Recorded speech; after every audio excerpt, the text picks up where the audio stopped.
Bitcoin rallied to $9,600 overnight, implying that traders and market speculators paid no attention to Goldman Sachs' scathing report yesterday. Meanwhile, Wall Street cools off, and along with today's CME expiration, all eyes are now on a potential Bitcoin pullback moving into the weekend. Stay tuned for Breaking Bitcoin.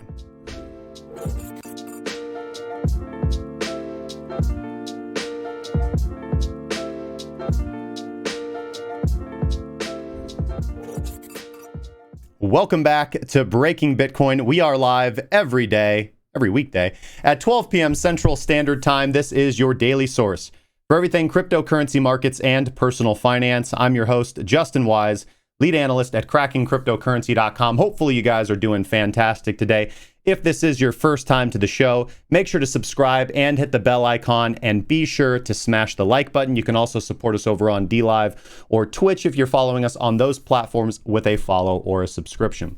Before we get started, we've got a fantastic show for you guys today. We're going to be breaking down the markets, obviously. We're going to be talking about the price action that we're looking forward to moving into the weekend. We're going to be talking about altcoins. We're going to be talking about my personal as well as the team's position on Bitcoin. We're going to be going over some indicator updates that we've made to our TradingView library. And we're going to be looking at traditional markets and looking at what we can expect. Obviously, it's profit-taking day, but we can look at what we're expecting over the next week. Before we get started, today's show, as always, is brought to you by the Cracking Cryptocurrency Premium Trading Group. And if you are tired of watching price from the sidelines, trading with your gut, or if you're disappointed with the latest calls from crypto Twitter, Telegram, whatever it is, there's never been a better time to join our community of traders and begin building your own objective, data-driven strategy. You can take advantage of our community and one-on-one mentoring, our premium indicator suite designed to take the guesswork out of trading, our verified trading signals, and much more. All that we offer you can find at premium.crackingcryptocurrency.com, or you can click the link in the description down below. All right, guys. So like I said, we've got a whole lot to cover today. I see the good people in the chat. We've got B-Flow, we've got Magnus, we've got Midwest Attempts, Rhino TD. As always, we've got Crypto Jack in the house, Don Candon. Good to see you in here as well. We've got some new faces in here. I see Yorick, as always. I see Dark Rico. Good to see you, my friend. Jake Rezio, Blue Box Territory. All right, guys, it is Friday. Hopefully you guys are going to have a fantastic weekend. My weekend is going to be full of coding because we've made a lot of progress. We've got some new automated strategies that are now running in forward walk optimization mode. But I've got about 5 more to get uploaded over the weekend and to get into the final process stage, the walk forward optimization stage. So things have been really good, very busy, and really, really excited about overall all the progress that we made as a team. So we'll be going over some of the indicator upgrades. Of course, starting in June, we're going to be making a massive upgrade to the website. We're going to be launching the Cracking Cryptocurrency Online Trading Academy, which exists. Of course, we have our course material and our coursework and our educational courses, but the way in which they exist right now is going to get a significant upgrade, and it's just going to be easier for people to find us, access us, and go through the courses. So as I talked about in the last community mentoring session, we're going to have an optimized Pathways to Profit strategy building creation course, as well as a new Pine scripting tutorial course to build strategy testers. All of that is going to be put onto the website and the online academy, and it will be laid out like a very nice, beautiful course. So that's going to be my task for the month of June. So we hope to launch that first week of July. All right. With that being said, guys, let's get into today's price action, because we've got some stuff to talk about. Let's go. All right. Here we are in the live scene. Let's break this down a little bit. I know that this looks like a convoluted mess, but only when I've got it outsized like this.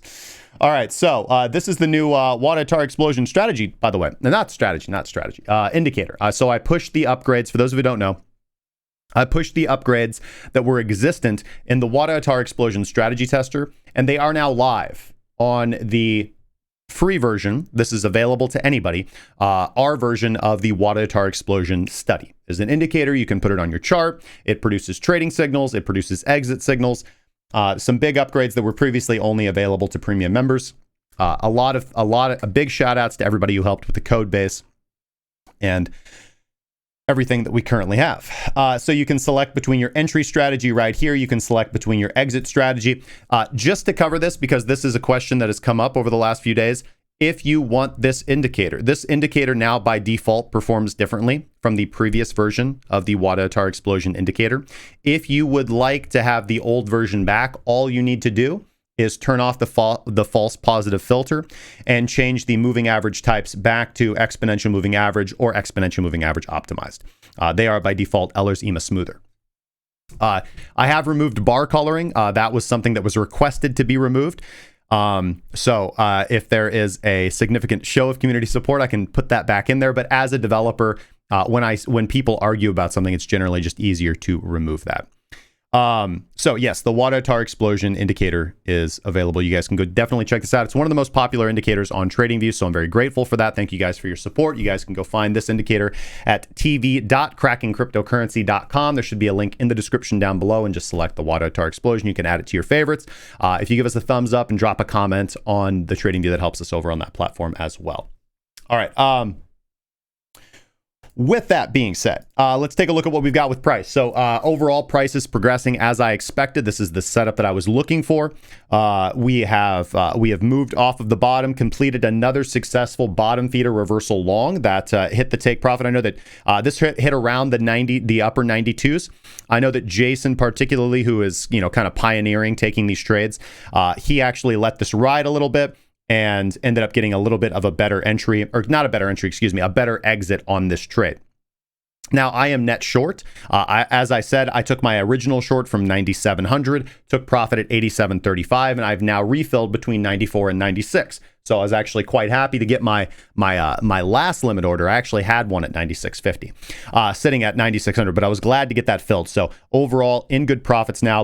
Price is below my average entry, and I'm comfortable with a little bit of drawdown moving forward. Of course, that is what we do, and we will, just wait for this to play out. This is exactly what I was expecting. One scenario that I'd laid out that I was prepared for, obviously that has now been completed, was the reversal baseline bounce setup, price retreating back to the baseline, putting in a failure to achieve a lower high overall in price, and then getting that more significant correction down to the $7,000 area. Now, this was unfortunately, I saw some big accounts on Twitter call for the big short, right around this area, and unfortunately, since they've gone really quiet, I'm assuming that they got liquidated somewhere around this area. And it's just kind of. No ill will toward them. They're not terrible traders or nothing like that. We all make mistakes. But the better traders and the people that I recommend that you follow and listen to are those that A, are upfront when they make a mistake, and B, talk in terms of probabilities, right? That don't talk in terms of certain things, because there's not in trading, all we can deal in is probabilities. And this is a very liberating experience. When you are first learning how to trade, you suffer from the illusion that being good at technical analysis or being a skilled trader means that you have some propensity to be more right. And certainly you do. My argument and my contention is that I certainly would argue that I am going to be more right more often than a novice trader on my positions. However, it's the knowledge that I don't have to be right.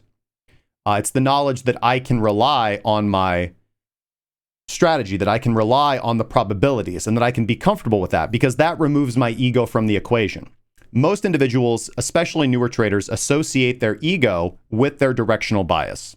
And this is a big mistake. It means, if you look at the chart and you develop a trading thesis, a directional bias to go long, and you take that trade and you are wrong for whatever reason, let's say you get stopped out or you end up exiting for whatever reason, often it's easy to associate your ego, like your personal decision-making skills, with that failed trade. And, this can result in a lot of negative psychology, a lot of negative emotional feelings, such as, I'm unintelligent, I am impulsive, I am just not good at this.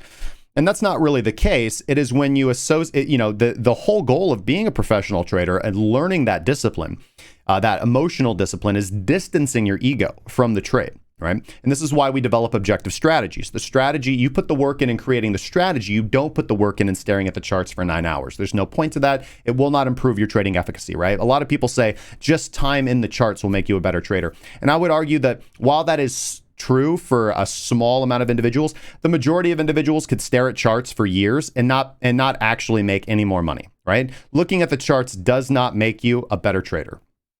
As John Eller said in our interview, and which has now become quite a popular saying around the office, staring at charts is like watching paint peel, punctuated by moments of sheer terror. And nothing has ever been truer. So disassociating your personal ego from your trading decision, it's not you that's wrong. You're not unintelligent. There's just something wrong with your strategy if you are net unprofitable. This means that you can identify what is wrong, go in and fix those things and improve your profitability, right? It is not you, it is the strategy. And when you distance yourself that way, you distance your ego from your trading, your results will improve. So I would recommend steering clear of individuals that are clearly associating their ego with their trade. There's a lot of bluster and big talk over on Twitter and on YouTube because that's popular and it gets clicks and it gets views. But at the end of the day, just remember that those very blustery, confident, price is certainly going to do this. Look at my analysis. All those guys or gals and their analysis, they're not going to be there at the end of the day paying your bills. They're not going to be there at the end of the day, walking you through your portfolio, right? It's going to be you and your strategy against the markets. And that's how I recommend comprehending the situation going in, and you optimize your strategy up front. All right.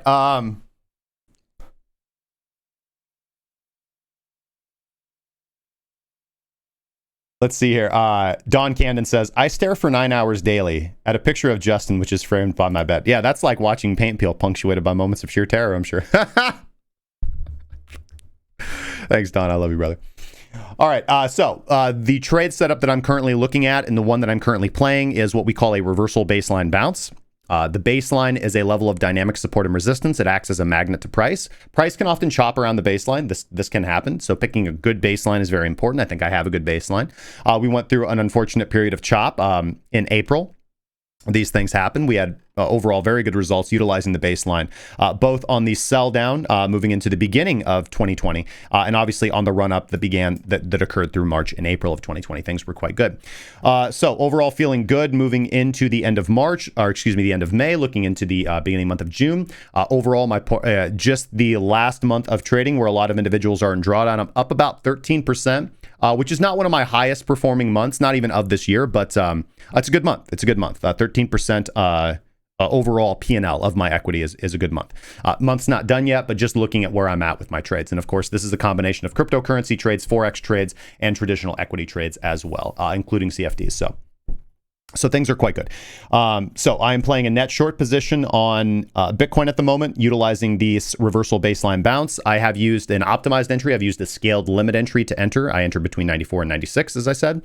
I do have some resting asks at 96.50. I believe, and I should know this, but I do believe I actually set a couple at 9,700 as well. But and then on my that's on my primary account. Then I have a secondary automated account where I am currently in a short only strategy. So that's running well. I have several other accounts that are running our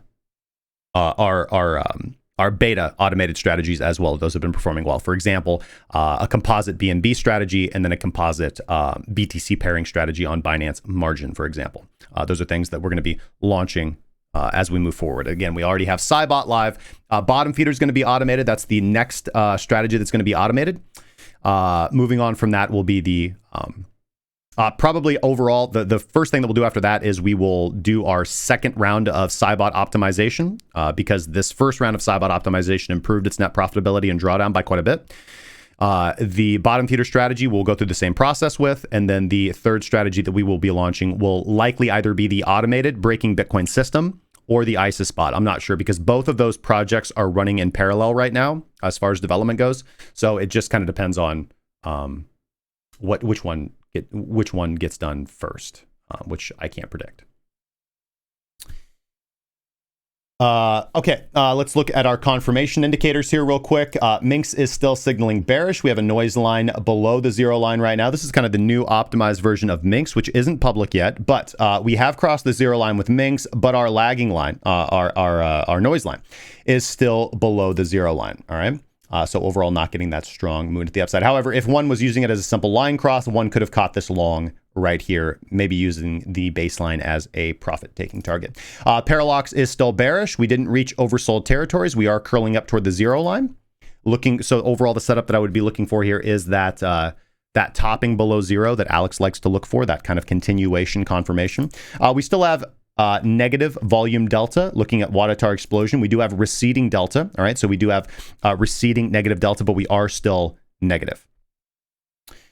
And of course, we are between the continuation filter and the baseline, which generally puts us in a no trade zone for reversal trades. However, I am taking the reversal baseline bounce setup. So overall, I am looking for a profit target of back at initially, of course, at the $8,700 area again, but then lower at the 8,300s is where I will be looking for right now. Now, price closing above 10,097 is going to be putting us in a bullish trend. So if that does occur, that's the signal that needs to happen to let us know, or at least let me know, that I'm wrong with my directional bias about this trade. And it's around that area that I would be looking to flip to the upside and looking for something like a breakout long if I can get a good entry.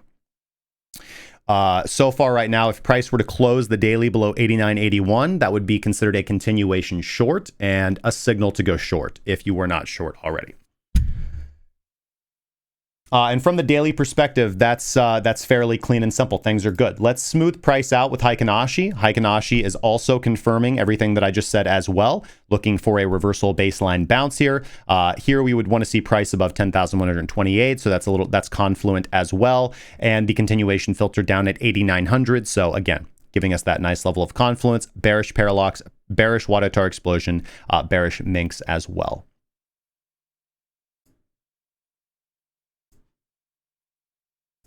All right, let's look at the 4-hour time frame of Bitcoin right here.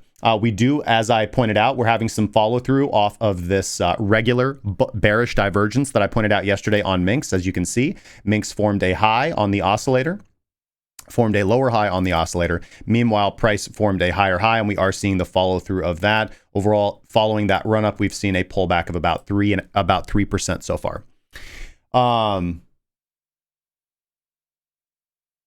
And Minx above the zero line, but descending after recovering from being overbought. So good initiation territory there. Cybot being quiet on the 4-hour time frame, so not much here to do.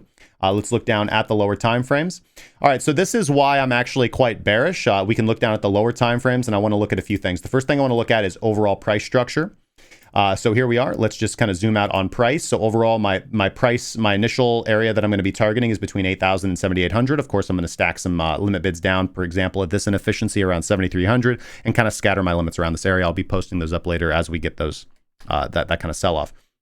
We had talked about this red box area of resistance, just kind of stretching between this inefficiency or this initiation of selling. As you can see, this very large candle coming down. So basically the open to close of that, and then up to this untested point of control. Now, I was actually okay with wicks or tests of that point of control. So while I feel that that is unlikely now, I do think that that is certainly in the cards. I wanted to point this out as well. Alex had put this line on the chart yesterday.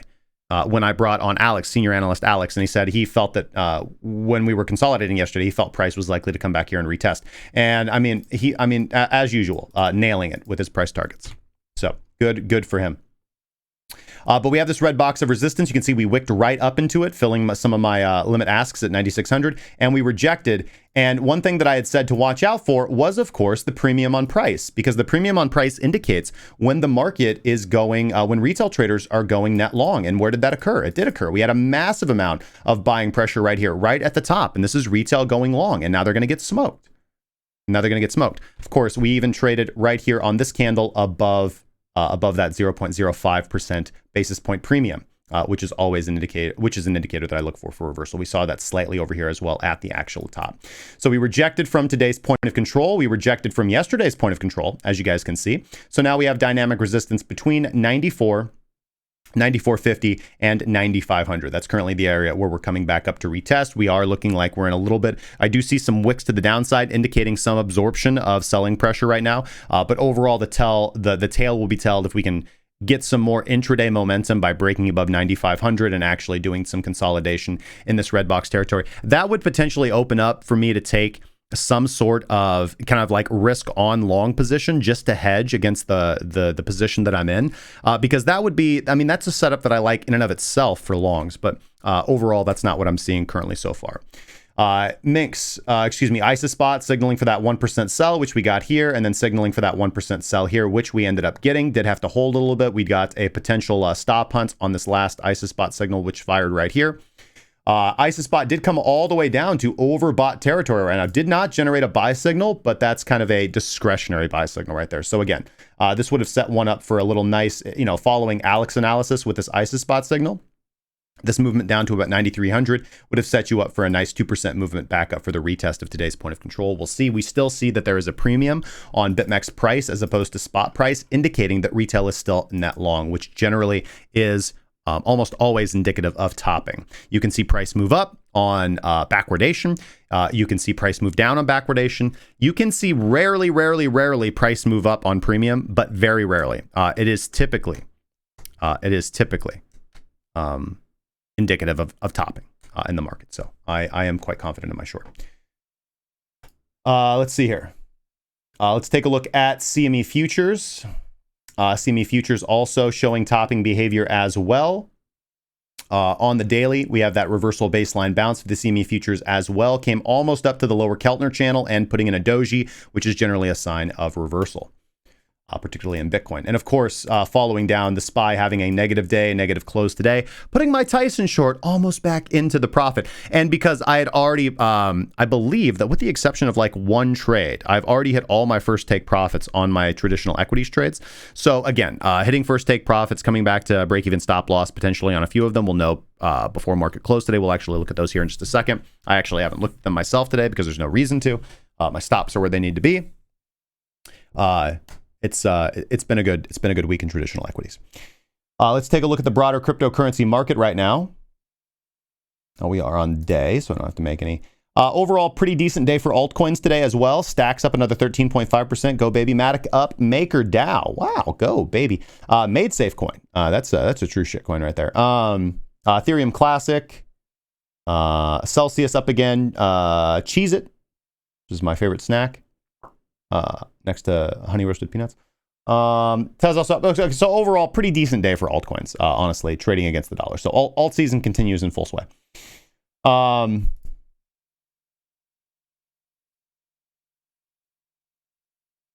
Let's take a look. I know that Alex had got us into a sneaky Ethereum long, and that's performing amazingly well. Let's take a look at the broader markets right now. Let's look at our majors. So Ethereum performing quite well, actually just charging up like a bull and actually putting in that initial long signal. Over here on the ByBit chart. So Ethereum is postured to the upside, and this is okay. I can see some decoupling of Bitcoin and Ethereum here trading against the dollar. Bitcoin looks natural here for a pullback, whereas Ethereum has some positive fundamentals coming up with ETH2.0, and of course, as Bitcoin dominance continues to kind of just consolidate, we're seeing altcoins perform well. EOS USD tapping at the door for an actual initial long at 2,635. XRP not. XRP needs to be above 2076, as we talked about earlier. Let's take a look at BNB, for example. BNB coming up to the baseline and rejecting so far. Nothing to do. That's... Somebody play that. So bottom feeder signaled on BNB USDT right here.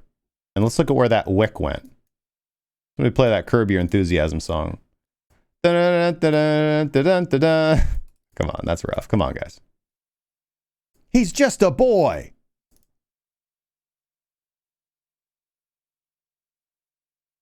Tron, nothing to do.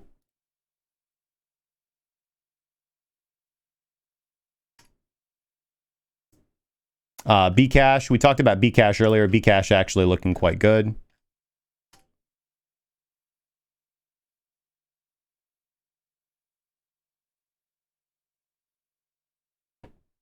Let's take a look at, let's take a look at our classical TA here. Let's look at Bitcoin USD and just see kind of overall where we're at.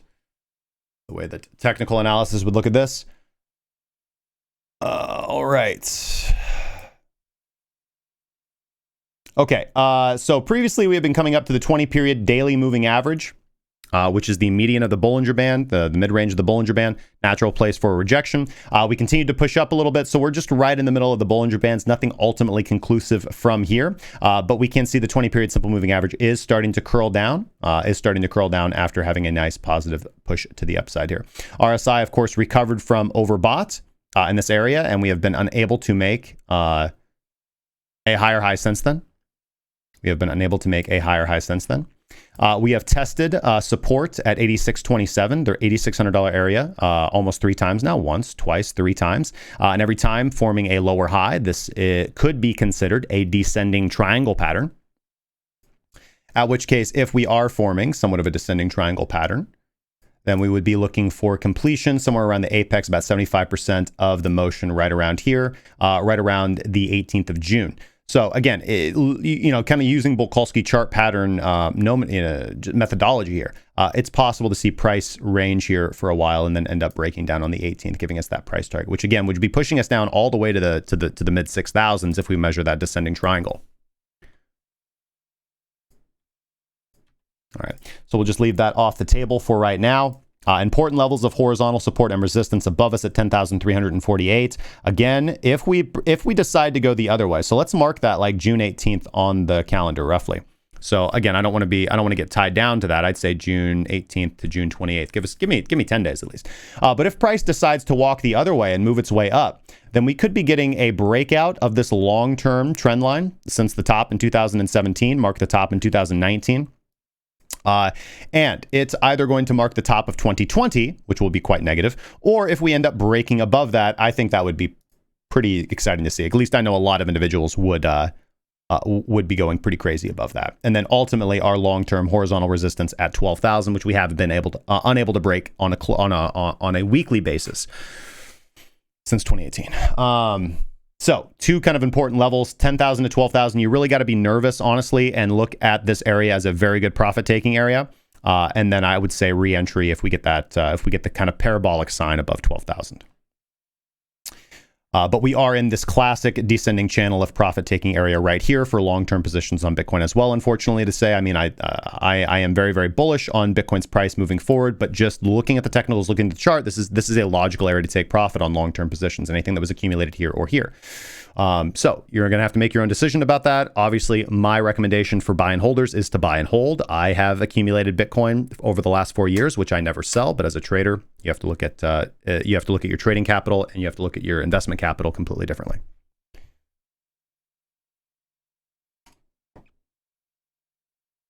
So we got a couple arguments here: potential consolidation until June, till the middle to the latter half of June, and potential breakdown if we kind of satisfy that descending triangle type setup. And if we end up rallying to the upside, then we have the potential bullish case for that break of long-term horizontal resistance. And kind of this trend line that I know there's a lot of eyes on. Other than that, this is fairly clear. Nothing really significant on the RSI or the Bollinger Bands here as far as technical indications. So correlating that with the volume profile here, again, right in the middle of that red box resistance territory is indicated by our high volume node. So remember, high volume nodes are like train stations and price is the train, whereas low volume nodes are train tracks, right? So this would indicate that breaking above 10,200 on a weekly closing basis would give us acceleration to the upside, and closing below 8,000 would give us acceleration to the downside back to the yellow box territory. All right, let's take a look at our ETFs here real quick. So let's just look at the Dow this morning. We'll be looking at the DIA. We'll be smoothing price out with Heikinashi. No exit signal with smooth Heikinashi Dow. However, if we look at traditional Japanese candlesticks, it is giving us an early exit indication, but I do like this pullback to the continuation filter. I would like to hold Dow longs until price closes below 251.12. I don't actually have Dow longs, but that would just be my thought looking at this. Same with SPLG. I'm overall bullish on traditional equity. So we've had this nice pullback to about 35.40, and I'd like to hold my SPLG long. I really would. But we'll probably follow along with the rest of the market and profit taking today. It seems logical. And then we'll just maybe look for continuation. But that's a decision I have not yet made. Let's see here. That's the only indice long that I currently have open. So that's going to be looking at the SPY. Let's look at our Qs here real quick. Looking at our Qs, I mean, overall, like, I don't have a strong opinion about the Qs. We're near all-time highs, which would make me want to sell this. We are getting... We're not going to be looking up bottom feeder on equities. We are overall bearish, though. We did break the breaking Bitcoin initiator, both with smooth Heikin-Ashi analysis and with traditional analysis. So we would really want to see the NASDAQ pushing for a new high at 343.31, and then we'd have a blue sky breakout, and then I'd probably be going very long on the NASDAQ, unfortunately. But right now, this looks like a logical profit-taking area on the Qs for me. Let's look at our Forex pairs. Overall, Aussie Yen is posed bullish. Nothing really to do here except for hold longs. The Aussie Kiwi putting in a pretty big reversal off the bottom here. Maybe wait for a pullback to exit shorts on the Aussie Kiwi. Overall, still a good trade. Aussie Canadian's in a do-nothing situation. Aussie dollar, I would still hold longs on. The Canadian Swissy is in a do-nothing situation, obviously getting a big pullback on longs. The Canadian yen is giving us a nice pullback to the continuation filter. I'm still long on the Canadian yen. Swissy yen is still valid to hold longs. The Euro Aussie, I need to see a close above 167, 178 for continuation longs. The Euro Canadian is I would actually argue valid for longs. Yeah, the Euro Canadian is actually looking good. Let's see if we can avoid the chop this time and actually get that nice push to the upside. So I might even be considering going long on the Euro CAD myself. Makes sense. Euro Swissy looks like a good profit-taking area. I'll just be honest there. The Euro Kiwi seems to be forming bullish as well. Let's smooth price out a little bit here and take a gander. It's not really quite there. One to watch, the Euro Kiwi, but I would say the Euro CAD looks more attractive. Still long on the Euro Pound, hitting more take profits. Oh, no, you know what? Actually, that is not correct. I just pulled that out of my butt. I was short on the Euro Pound. I tried to take this reversal and this closed below, and that is not played out for me. So let me correct myself there. This was not a good trade. This was a losing trade.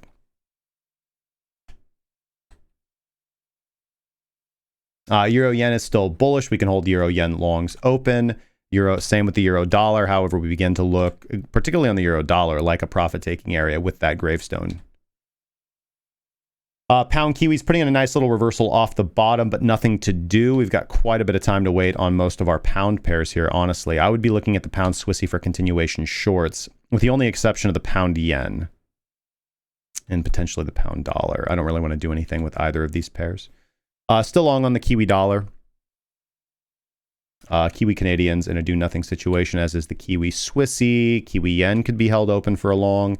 Nothing to do with the dollar Canadian. Nice little reversal off the bottom, but I would still hold shorts. The dollar Swissy, I would still hold shorts. The dollar yen could potentially consider going long, but I'd rather not do anything here, especially with Parallax flipping bearish. The Aussie Swissy is setting up for a short, so that's one that's going to be on my watch list.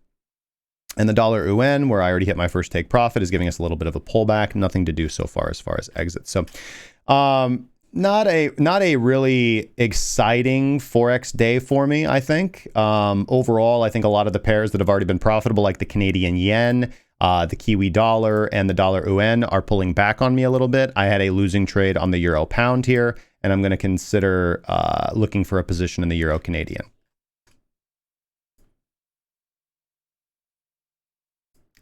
Let's see here. Gold, I'll probably be pulling out of gold. Already hit my first take profit. Actually, this might have already hit my break-even stop loss, because I know I took profit on my gold short here, and we've had this nice little pop off the bottom here. So potentially this has already hit my break-even stop loss. We'll actually take a gander here. Nothing to do on palladium. Nothing to do on silver, unfortunately. And nothing to do on platinum. Of course, silver putting in a nice move. Now, I still am holding quite a lot of silver. But not in an active trading position right now,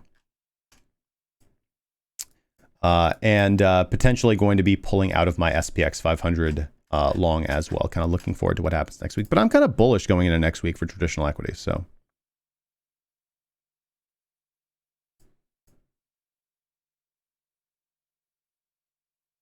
all right. So that's pretty smooth. That's pretty clear. Let's go over some basic news before we get into today's cryptocurrency segment, and then we'll bring the guys on for a relaxing Friday conversation. Check this out on Discovery Science Channel. There's going to be a cryptocurrency documentary. This is going to be called Open Source Money, and it's coming out on May 29th. Or wait, no, sorry, the announcement was May 29th. on July 4th. It's going to be about the Disney incubated blockchain company Dragon Chain. This is by the same company that made Atari Fistful of Quarters. So this will probably be pretty interesting to watch. So set your alerts, guys. Cardano. Going to be having the Shelley protocol going live here pretty soon. So this is probably, one would argue, this is the kind of fundamentals that are pushing to Cardano's recent outperformance in the market. But Charles Hoskinson, he of the Justin Sun fame, is talking about the updates and the roadmap of Shelley, the code launch date, hard fork, and when the community can expect staking rewards. Let's see here.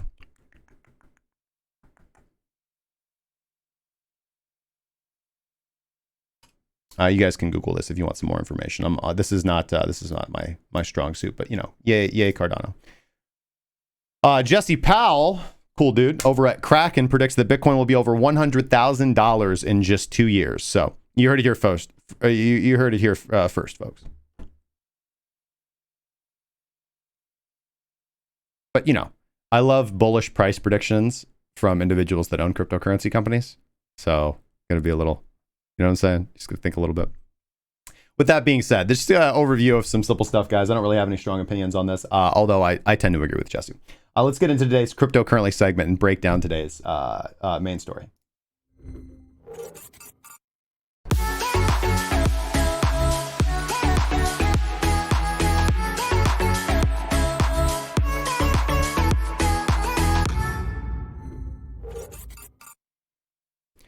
Our first story is an update to something that we covered earlier this year.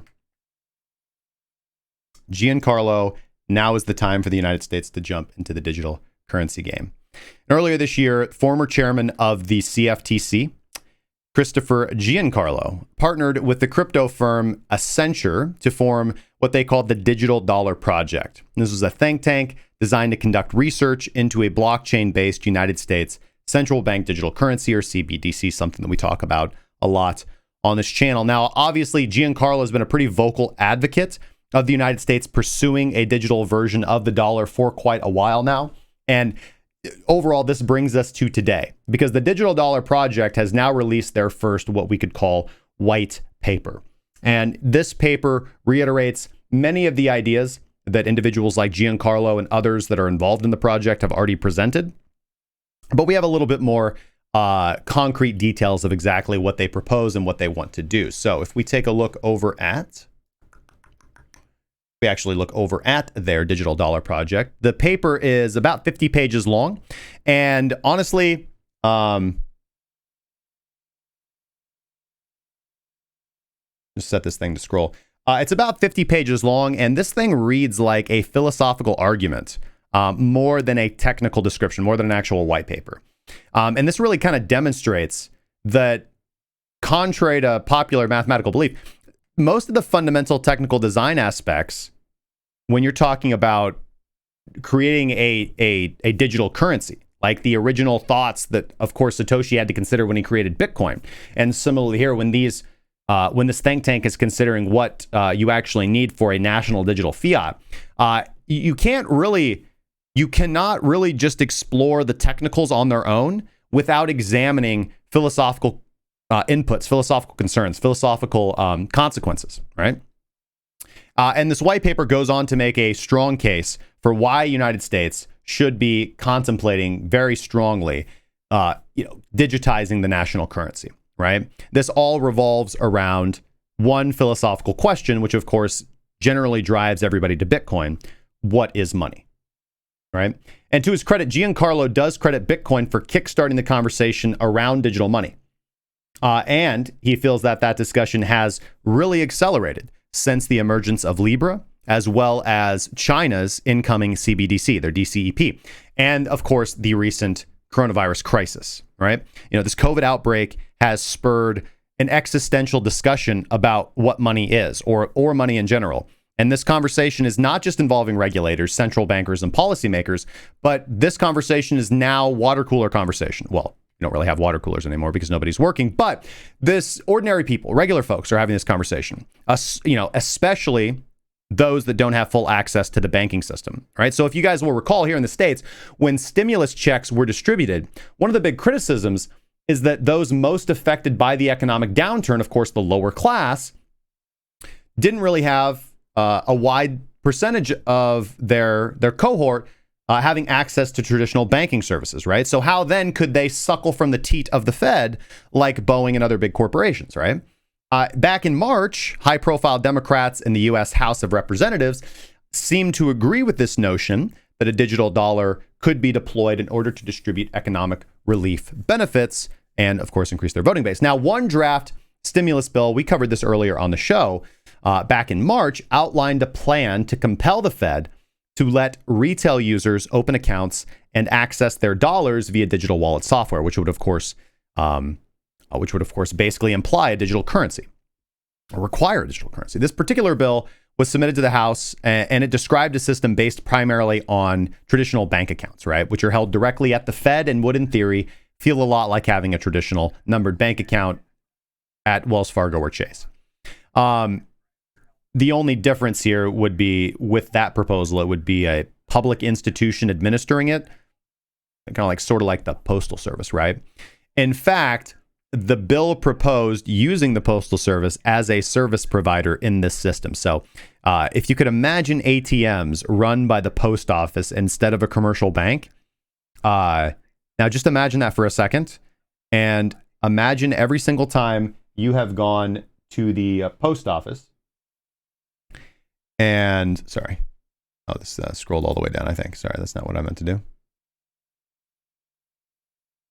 Let's try this. Imagine every time you've gone to the post office and needed something done in a hurry. You know, you go to the post office, you wait online, it's terrible. So having our payment system managed by the Postal Service was probably not the best recommendation, in my opinion. But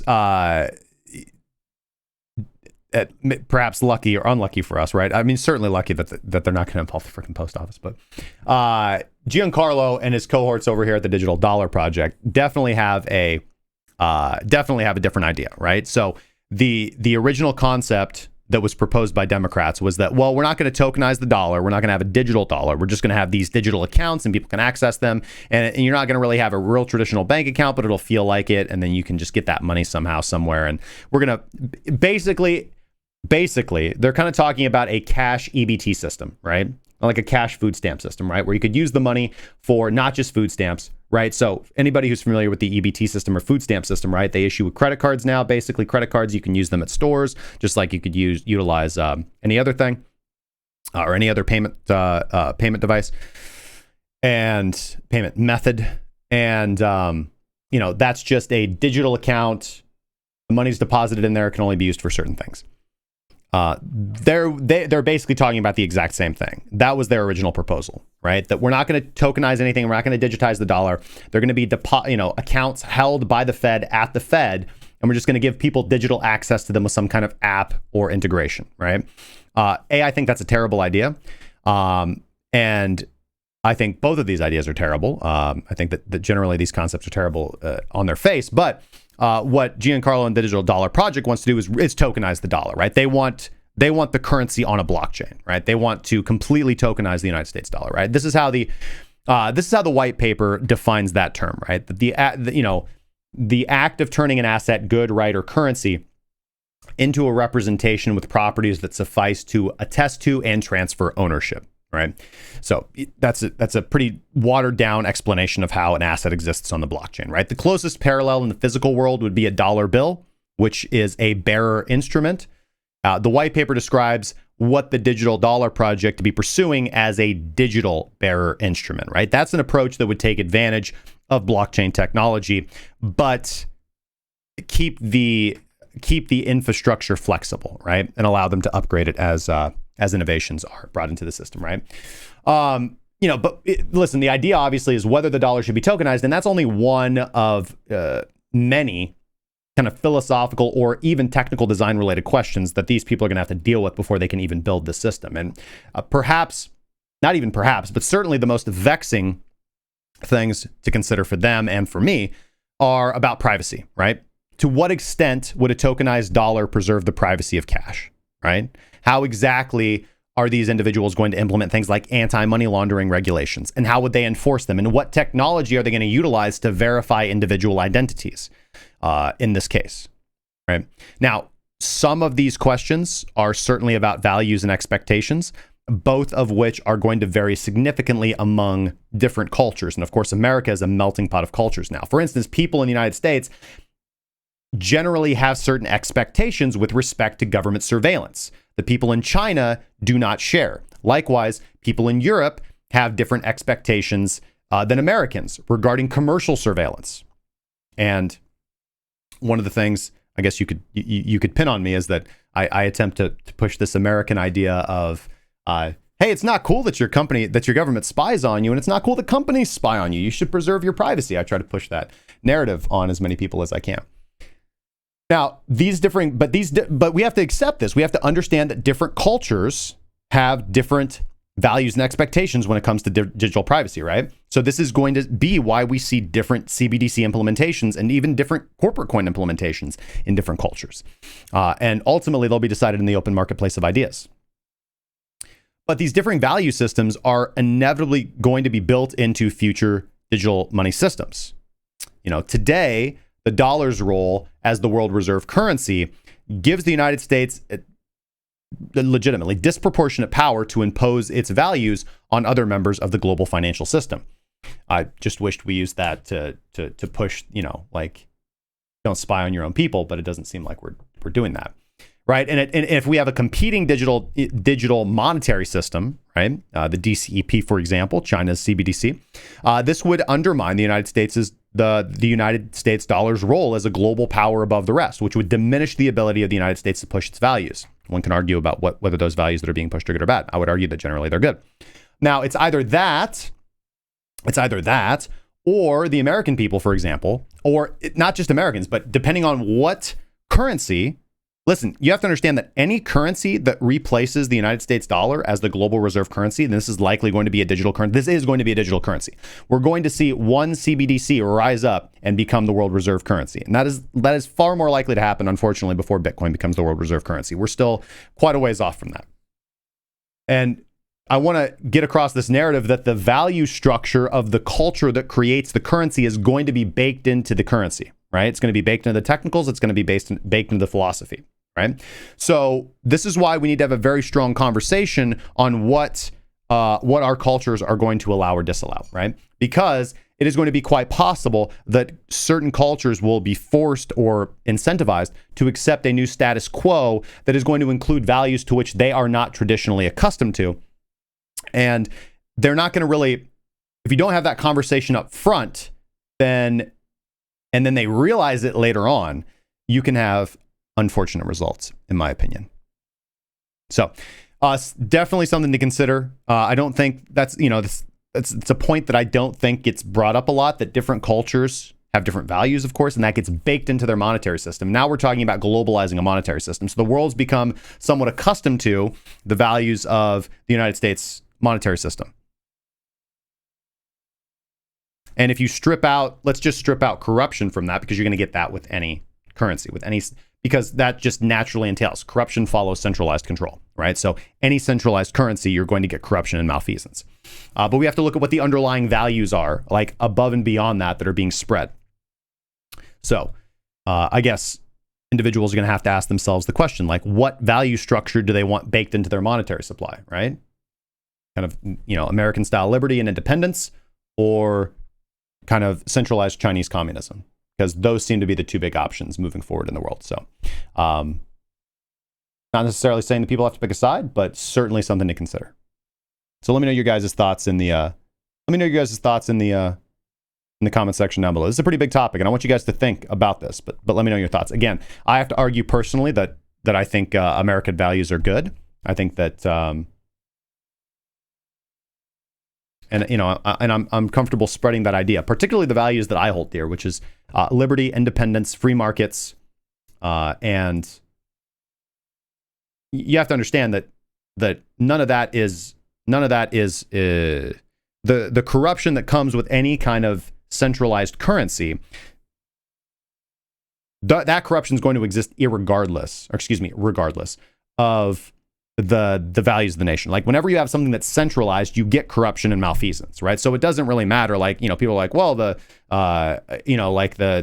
dollar is so evil and the government uses their dollar to push around this and that. Well, listen, that's true. But China would be doing the same thing if they had the world reserve currency. The UK would do the same thing if they had the world reserve currency. Like, if you look at any nation that has achieved global supremacy to a degree, they use their economic system to bully people around. Like Rome did no different. So this is kind of and the British Empire did no different. They use you use your economic hegemony to push other people around. And why wouldn't you, right? So you can that's not really germane to the argument. There is a separate set of values that are baked into a monetary system.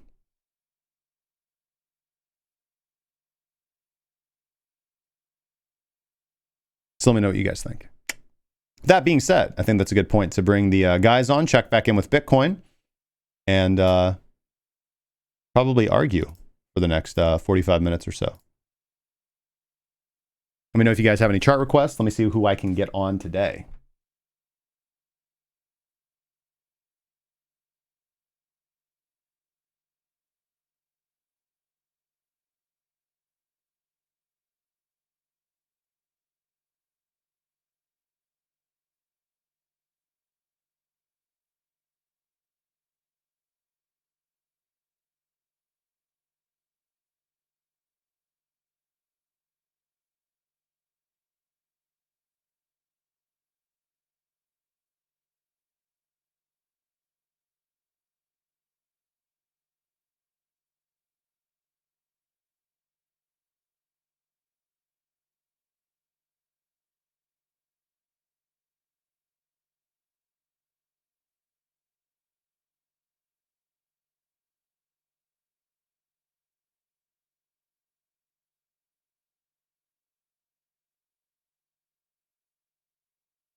All right, I am live with Mr. Jack, Mr. Jason, Mr. Alex, and I believe Mr. Johnny coming in here in just a second. How are you guys doing today? Oh, it's a beautiful Friday. Oops. Friday. Please stop. Okay, thank you. I'm doing great. It's a phenomenal day over here at Casa de Pearson. Good. Hold on. Let me get. I wanted to get the Discord up. Nope. Ah, here we go. This button. Cool. There we go. I got us. All right. Yeah. Big plans for the weekend, guys. Take over the world. I'm back testing. Yep. Good stuff. I will be doing the same. With a few glasses of whiskey. What kind of whiskey are you gonna be drinking this weekend, Jason? Jameson, most likely. The cask mate. You gotta get some. You gotta get your bitters and drink a couple Sazeracs or an old fashioned. Oh no way! I would throw that at whoever gave it to me. Wow. Old fashions are not good. All right. Oh, shots fired. Great. Yeah, shots fired, man. Shots Jeez. fired on the old fashioned. I'm not old fashioned, man. That's Yeah, look at this newfangled MFer. it's all right, you know. Hey. I've always been a gin and tonic kind of guy myself. I miss him. Ick. See, this guy's got no sophisticated taste. Like, I bet you're sorry it's not a Cosmo, Man, dude. talk about shots fired, dude. God, Yeah. man. I drink my Jameson neat. Unlike your Friday attire, you were really taking advantage. I'll tell you what, Jay, you're really taking advantage of this quarantine, man. You know.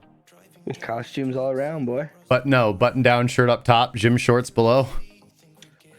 Just like all your college interviews, right? Yeah. All right, let's take a gander and look back through the comments here. Yeah, we got any stuff in the QA? I think somebody was asking about Matic. I know we had a question from yesterday. I'm not sure if he is here today. His name is Real Kind, but he said, "What is your opinion on Brexit, and what do you think will happen to oil since it's fluctuating so much?" So I don't really have a strong opinion on. So that's a wide question, right? I mean, I have. It's pretty broad. I have a good, but I'll tell you what I think. I mean, overall, I think that it is. I mean, it depends on which way you want to approach, right? Because we come down to values here. On one hand, you can certainly say that it is economically disadvantageous for the UK economy to exit the Eurozone agreement, because they're not going to get the luxury of being in the Eurozone. It started off as a trade deal. And it is largely an economic prioritization and incentivization. This is why so many people stay in the Eurozone.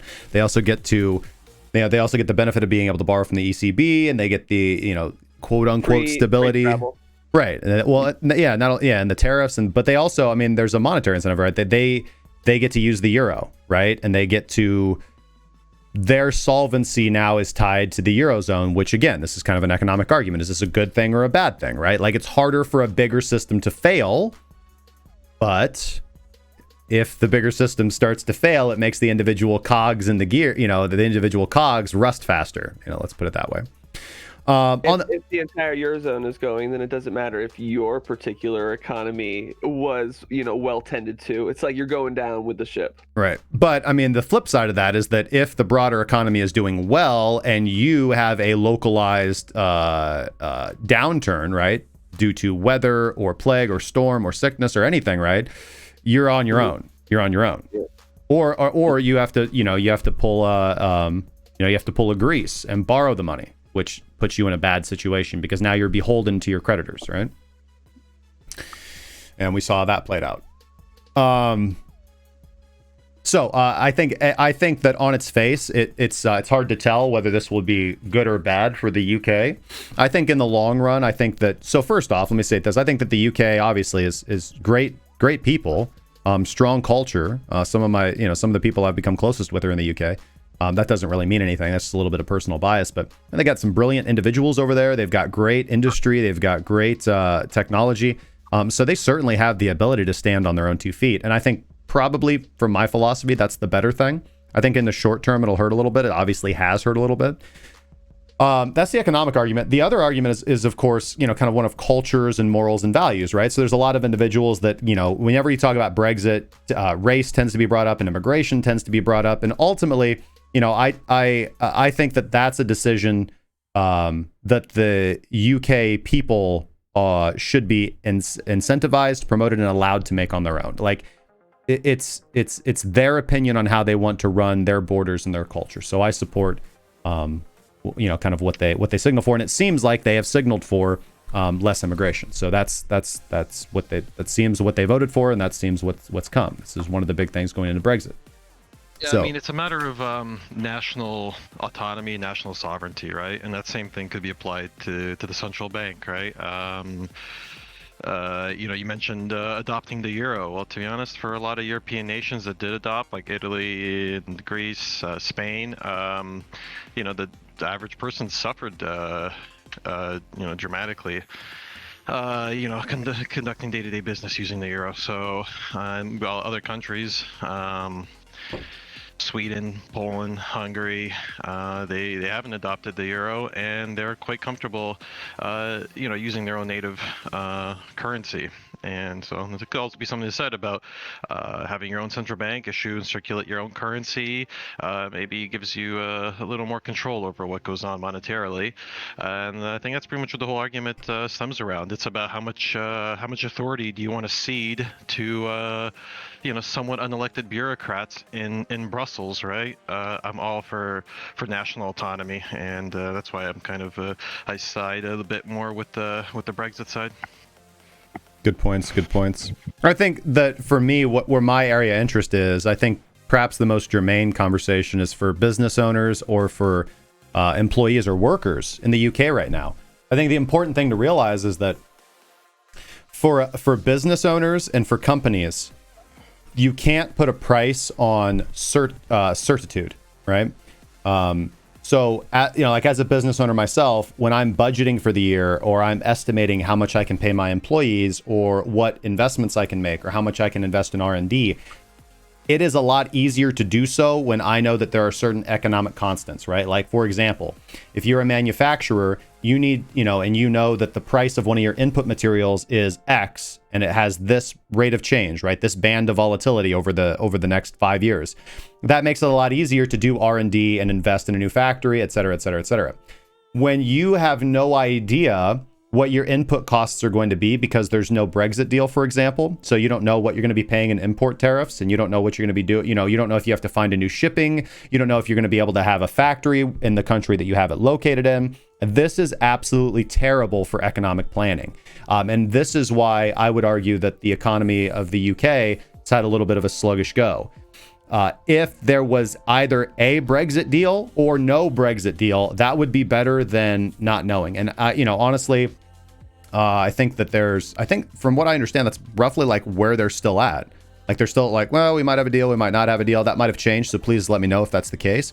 But as long as there's the open issue of is there a deal or not a deal, that sucks for businesses and companies. And so if you are an employer, if you're a business owner, you hate your life right now because you can't plan for the future effectively. If you're an employee, it's going to be hard for you to find a job because the business owners don't know how they can plan for the future. So they don't know what the heck they can afford. So there needs to either be a deal or no deal.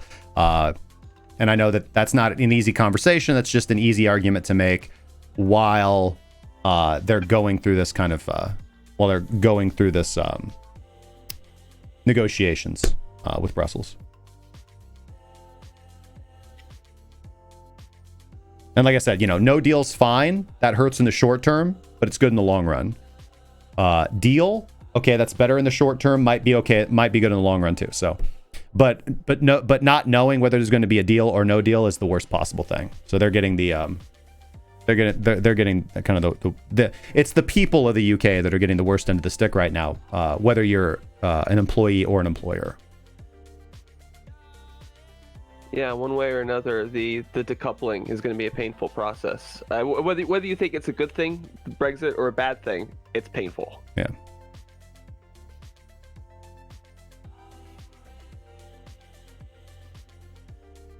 But I tend to agree with Jack as well. Like I lean more toward the side of Brexit because I am not for centralized, nationalized entities. So one world government, just out, right? It's just straight out, man. Straight out. Straight out. Okay. That was going to be my suggestion. I was like, we could get around this whole Brexit EU problem if we just had one big government. Right. Yeah, that's never gonna happen. You're talking about a diverse set of. Time. You're talking about a diverse you wound them up. I know, right? Trigger warning. Different cultures, different interests, people scattered around the world. You good luck trying to get everybody under one banner, right? And still maintain some kind of cooperation, right? I guess we could get everybody under one banner, Disney banner, something like that. Oh, shots fired at Disney. I mean, keep the borders open globally for another 250 years. You'll probably get there.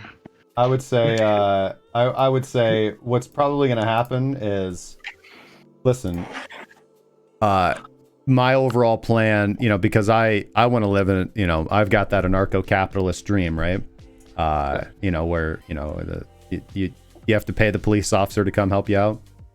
Yeah, give the fireman some money to come put out the fire at your house. That's my fantasy, dude, because there'll be competition in the open marketplace, and I can listen, with the technology the way that we're going to, dude, I will have my computer plugged right into my brain, and I will be able to digitally pull open, just like in Minority Report, like a list immediately of the available goods and services available to me. I'll be able to see the cheapest police officer that's close to me with his rating, all his custom reviews by Uber.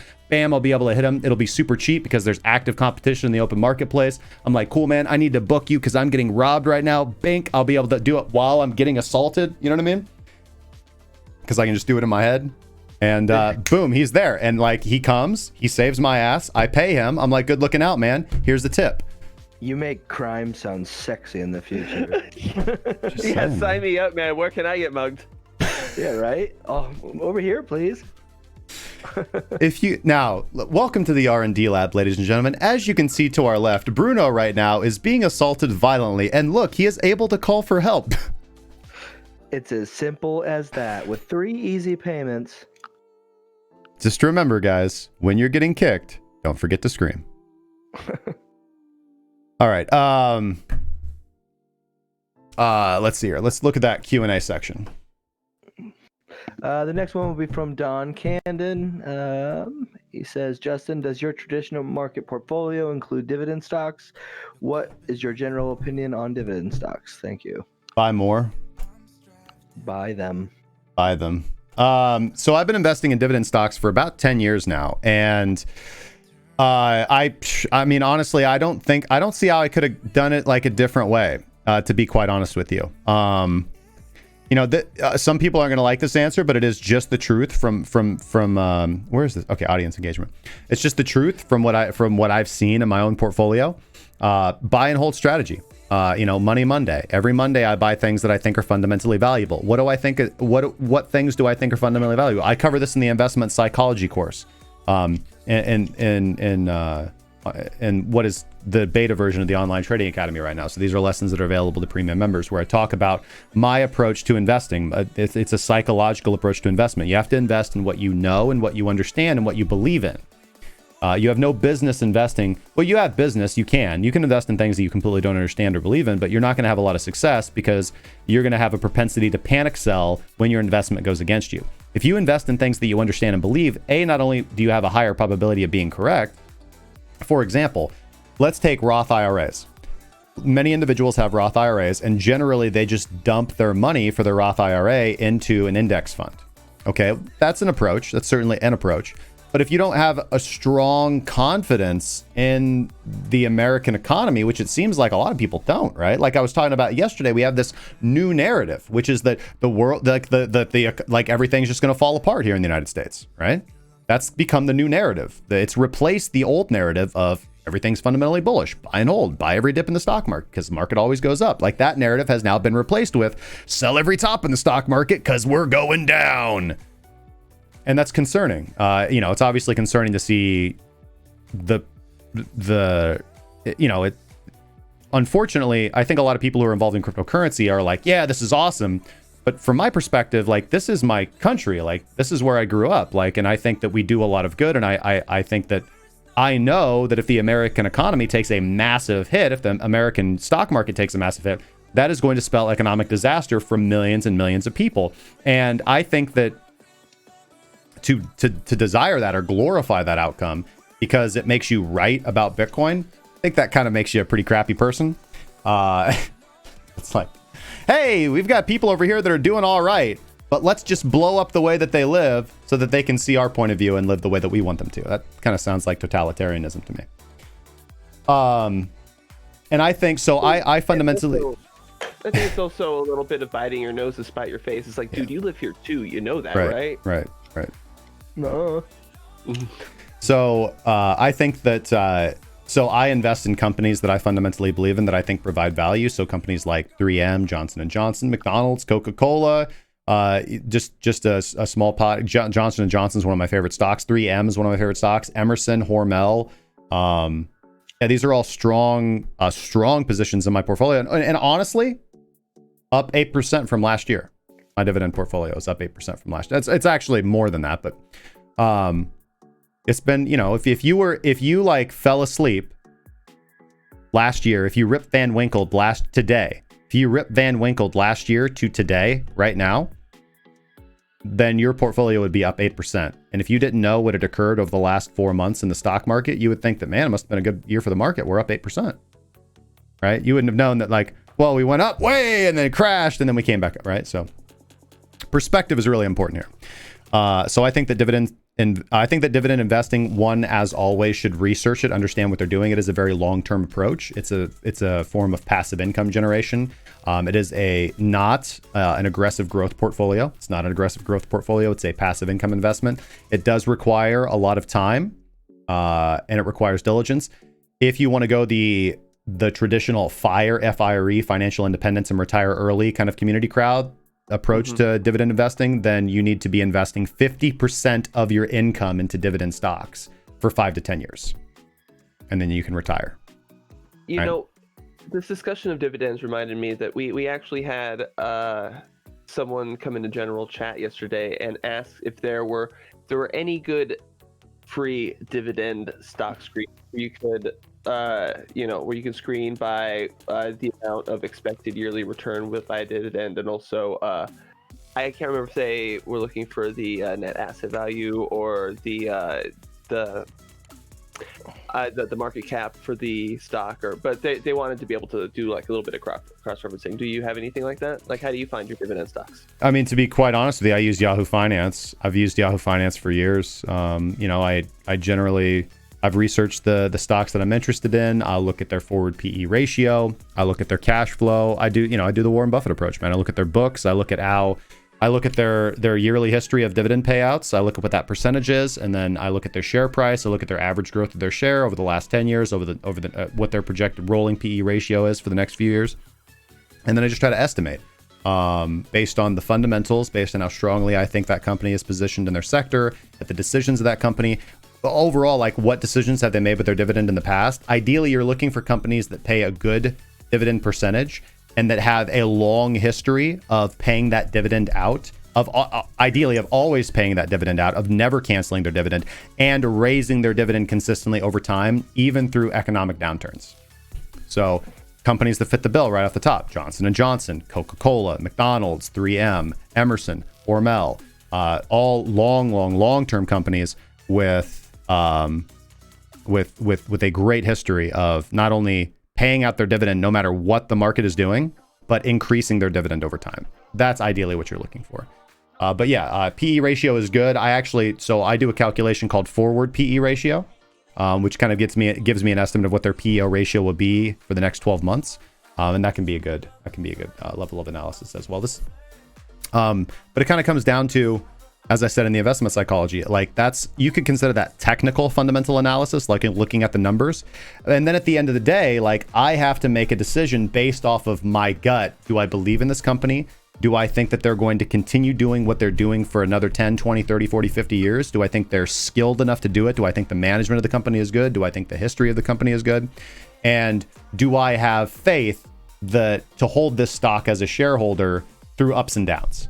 Because if you're not willing to ride through the bad times with your company, then you don't really deserve the good times with your company. It's just that simple, man. You consider it like a relationship, man.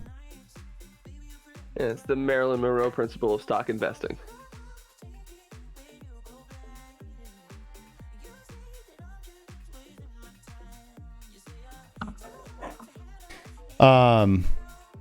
Good question, Don Camden. Thank you, man. Looks like we also have a request for Matic BTC. Let's take a gander, shall we?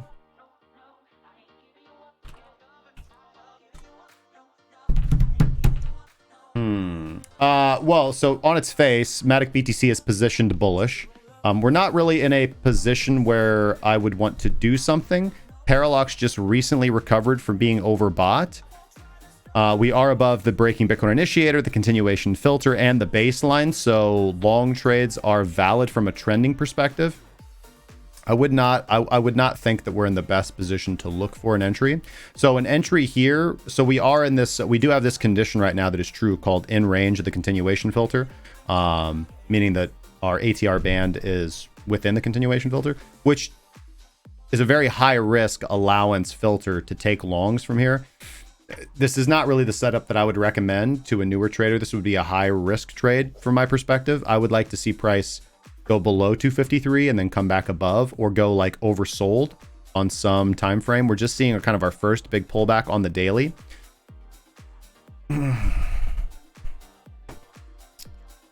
I wouldn't really want to do anything here with Matic. It would be too overextended for me to want to play it right now. You know, the only argument that I could see,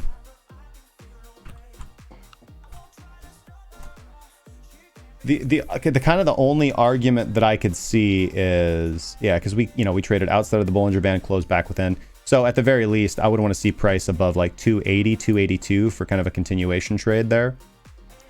Some kind of momentum breakout.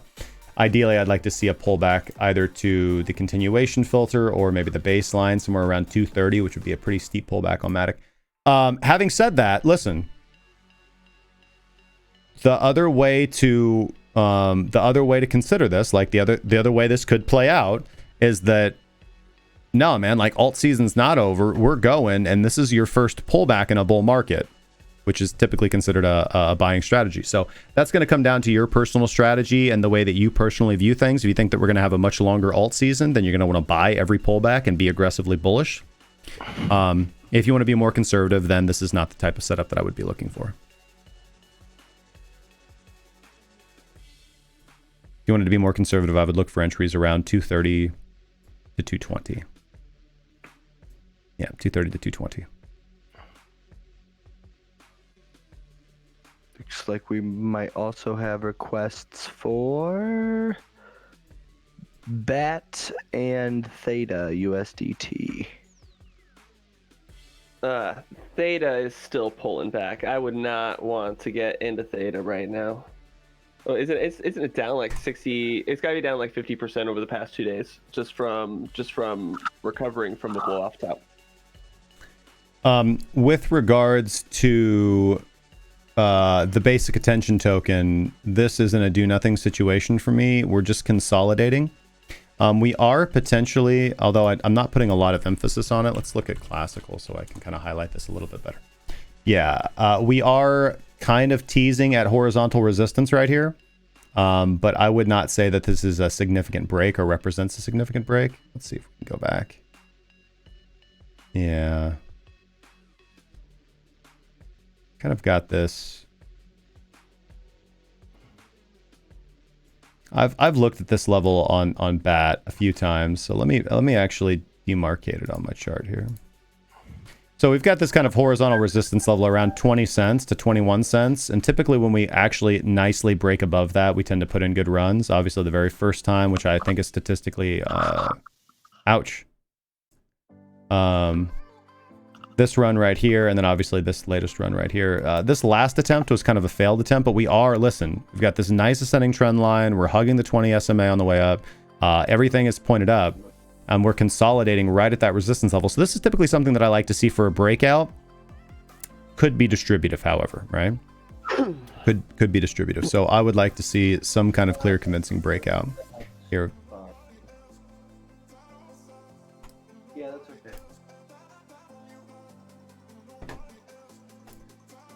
Sorry about that.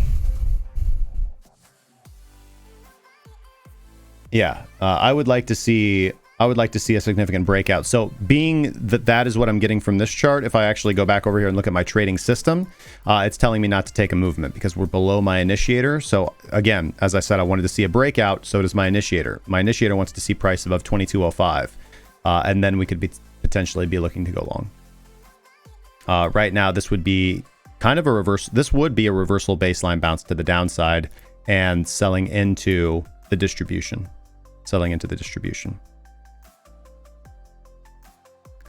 And Theta, I'm going to take Alex's word on Theta right there.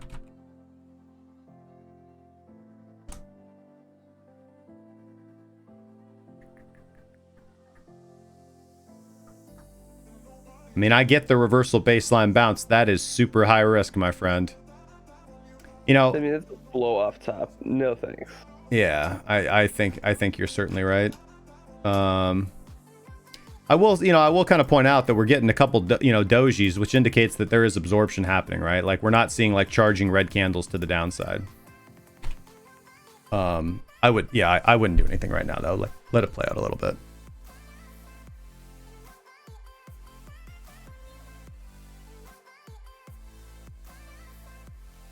Yeah, there's no good place to put your stop. I mean, maybe like below Well, what, 2,500 maybe.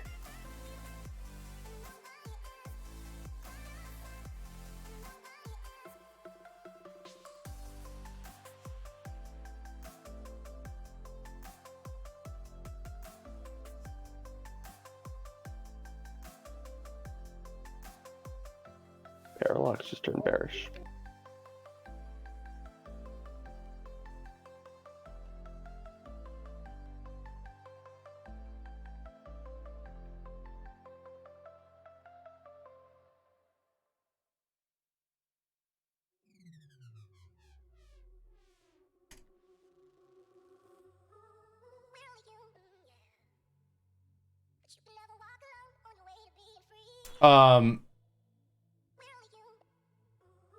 Jack, what do you think about this digital dollar?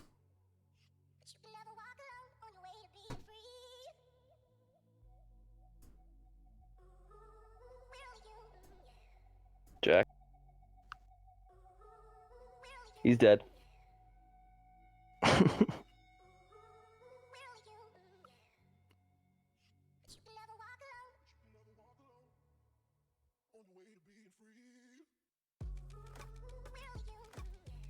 All right. Jack died. I'm sorry. Jack has passed. Zed's dead.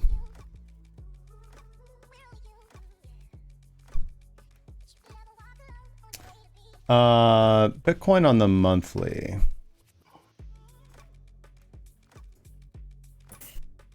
Oh, there he is. I'm back. What's up, guys? You're outside. I can hear. Yeah, I got the AC guy here looking at why it's blowing so cold. Damn, it's hot. Did you the did you just say guy to look at because it's blowing too cold? What? It's working too good. Had to call a guy in. Nah, it's blowing pretty weak, to put it lightly. I've been baking the last 3 days, guys. Clean out your condenser. All right. Unfortunately, I'm gonna check with you on that later because your audio sounds painful right now. Sorry about that.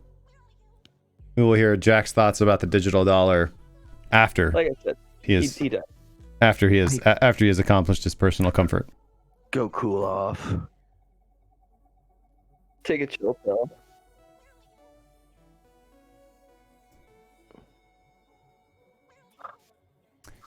Let's see here. Do I have any thoughts on the Bitcoin monthly? Not particularly. It's not really suggestive right now of anything.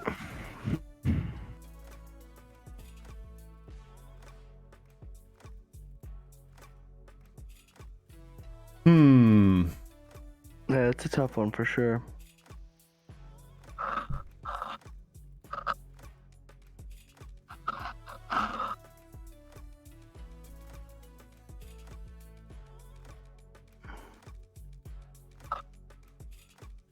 I mean, you know, I pointed this out on the weekly, right? Probably the only thing that people are going to be watching is, you know, this.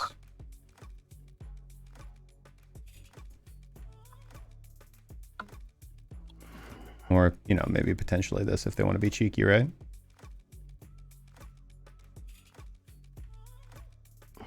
Well, that's a monthly doji generally would suggest a reversal. Yeah, even more so if it was bearish. Like, again, we can see one here.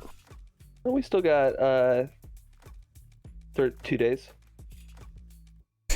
Big sell-off below 80. Big sell-off down to 8,400. We've seen weirder things. Yeah. Certainly. I mean, $1,000 candles are the norm now. Yeah. Anyone over 10x leverage is getting wasted.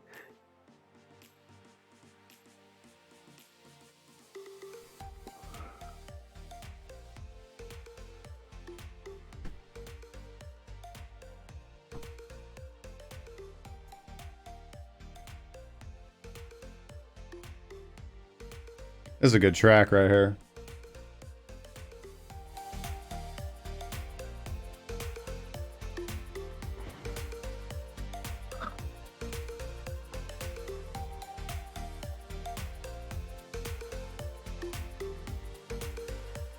time is it? 1:30?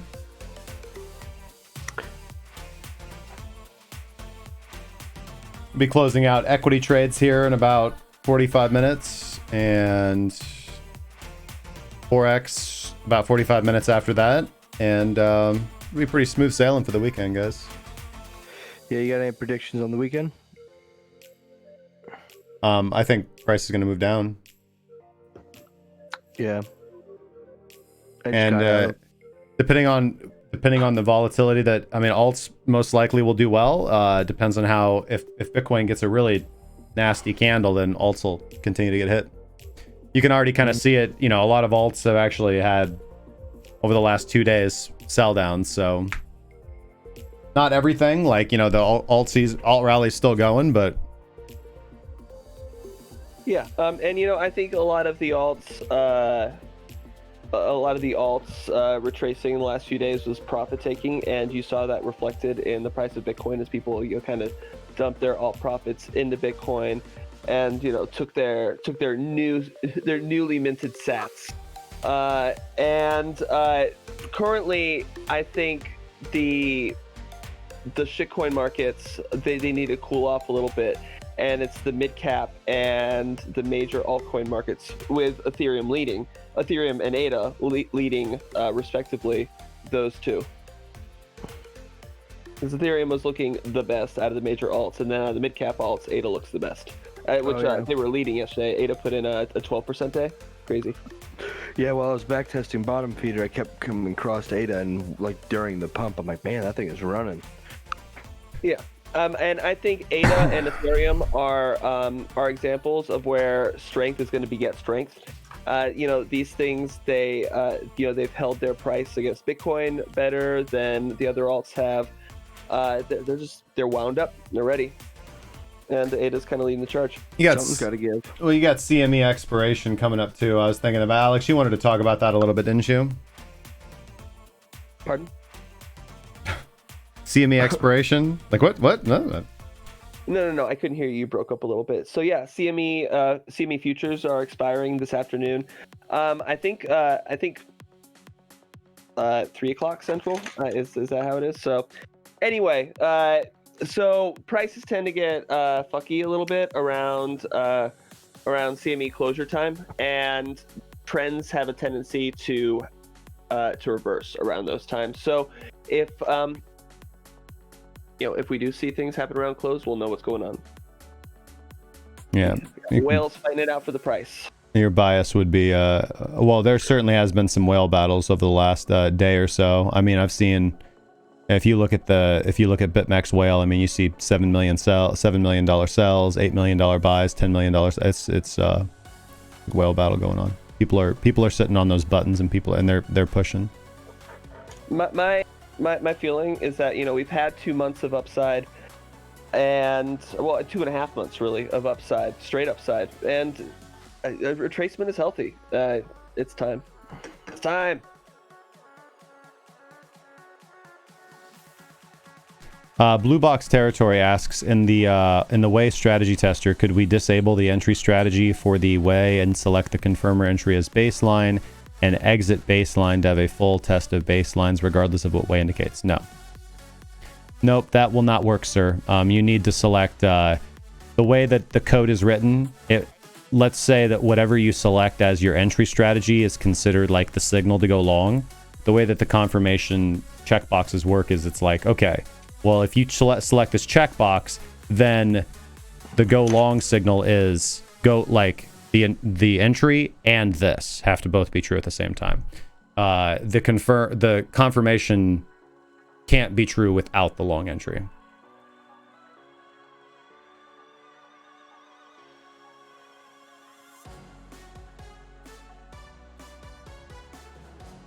Person like just want to test baselines. Is that what he's saying? Mm-hmm. Yeah. There will eventually be a baseline tester. You know, it's just, there's so much work involved in the creation of the testers, as, I mean, Justin does most of the work, so he's probably nodding along right now, knowingly, but there's so much work involved. It's just, yeah, getting there is really difficult. One day, but that day is not today. Yeah, I mean, a lot of work's gone into building a good stable code base for our strategy testers to do everything that we want them to do, for them to be as robust and accurate as we want them to. And a lot of work's gone into them. So now that we have that stable code base, it's not, I don't want to say it's easy. It's, probably at least a week. It's at least a week of work per strategy tester that I want to produce. And this is kind of going to be the benefit of the Pine scripting tutorial that we already teach to a degree, right? So we already teach algorithmic testing. And these things are relatively easy to do if you go through our courses. Especially if one just wanted to test their baseline. Yeah, I mean, you could probably write something up like that with a week and a half, 2 weeks worth of TradingView knowledge. Something rudimentary, at least. I mean, you can watch it after an hour video. I have an hour-long video, and if you can write it. I mean, the code is there. I copy-paste the code.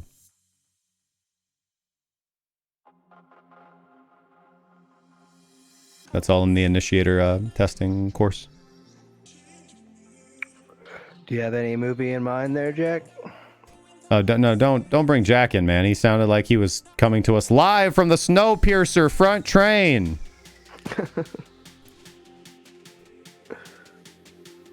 You just got shunned. Get out of here. What a flop. I was thinking we were talking about Wall Street, but I thought we were talking about another cool movie. Trading Places. Trying to start some shit. Is that what's going on here? Yeah, It's a good idea when I say it. Try to talk shit, are you? Trying to get something going. Dead Letter, thank you so much for the subscription over there on YouTube. I can't think of what movie it is that I was thinking. Oh, I think we were talking about. So we already watched Smokin' Aces. Maybe we were talking about. We were talking about something cool. I can't remember what it was now. Maybe we should watch The Matrix is on Netflix. Maybe we should watch The Matrix. I've actually been wanting to watch the Matrix series again. I haven't watched it in years. Well, there's no series, sir. There's the Matrix movie and then like some crappy stuff that came after it. Oh, whatever. Matrix 4 is coming out soon. Get off your high horse. Making it. Coming in with my horse. I'm coming in with a child's understanding of like, continuity. Okay. Is Johnny muted? He's complaining to me in DMs.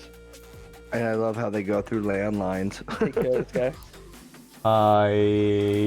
He was muted. He is no longer muted. Now he is self-muted. I don't know why. I don't know why he was server muted. That's odd. Sure, he did something awful to deserve it. He must have suggested that we watch Trading Places or something. You trying to start shit with me too? I'll take you both right now. I can get more.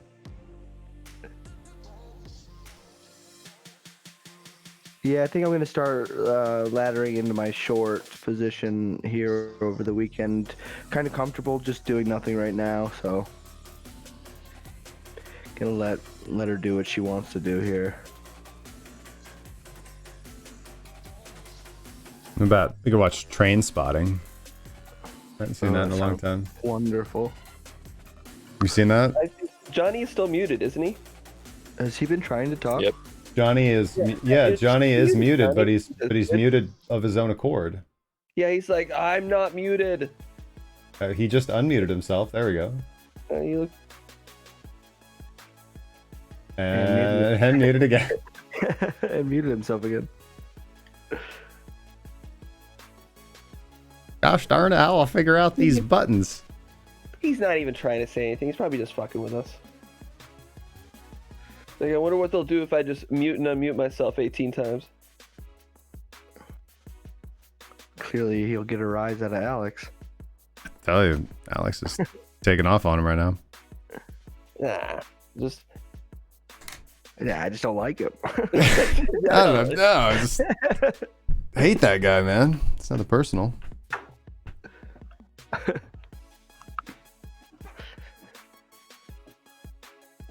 Okay, I think we got through all the questions and everything. He's talking. Can we check his volume level? I don't know what to tell you, man. Like, everything is fine.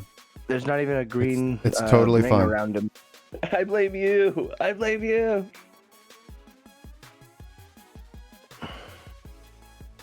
We are all clear on our end. Yeah, it's you, Johnny, or some sort of divine punishment.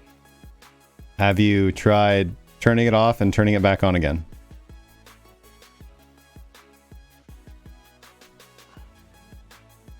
Yeah, it's been a good week.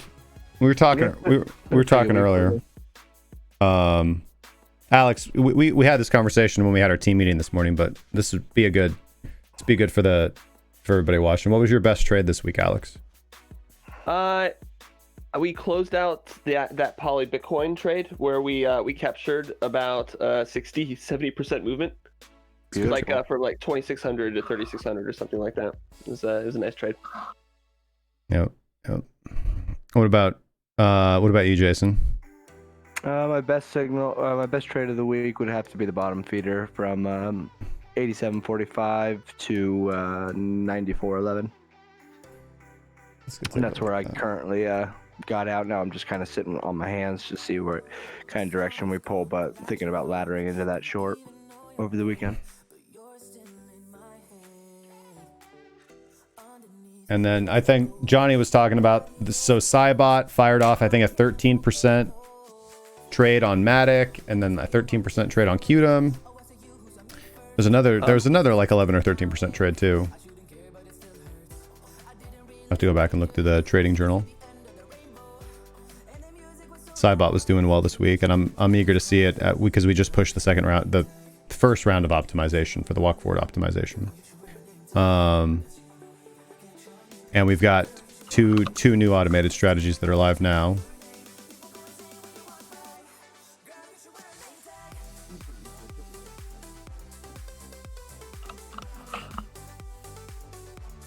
Oh, we were joined there briefly by Ben.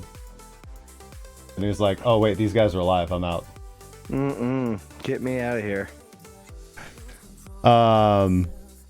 B-Flow says, if we watch Train Spotting, we might be able to understand... Oh, come on, man. That's rough.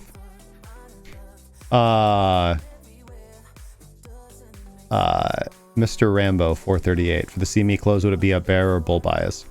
I think that Alex is certainly importing that he... I think from what I gathered from what Alex says, in this current context, it would be considered a bearish bias because typically trends reverse when at CME expiration. So if we had previously been moving dominantly downwards, then we would have a high propensity or statistical correlation to move upwards following the expiration of CME contracts. If we've been moving predominantly upwards and we're having CME expiration, one would expect a correlation to the downside. And that lines up with the technicals. As I said, I scaled into my short over the last 2 days, so really over the last 16 hours. So it really happened while I was asleep, so I don't want to take too much credit. The limit order did all the heavy lifting. Hey, Richard, what's up? Sounds working now. Hope everyone's well. If we stand really still, he might not know we're here. It feeds on your fear. Welcome back, Johnny. And nothing. All right, so I know Johnny's gone now. Where'd he go? I think we're having a few issues with the sound. That is, as much as I love Johnny, he is having issues with his sound. Don't you put that evil on me, Ricky Bobby. Put that. Listen. I will double check one thing here real quick. And if it is, Johnny's been on the show before. Mm-hmm. Yeah, so he has the ability to connect and speak. No, he says that he cannot connect automatically. He needs to be pulled in. Yeah, I've had a few issues with the set and the sound. Hey guys. There we go. Johnny. I blame Justin. What else? Oh, yeah. Blame the guy on the television. Yeah, he's always the one responsible, right? You wanted your face up there.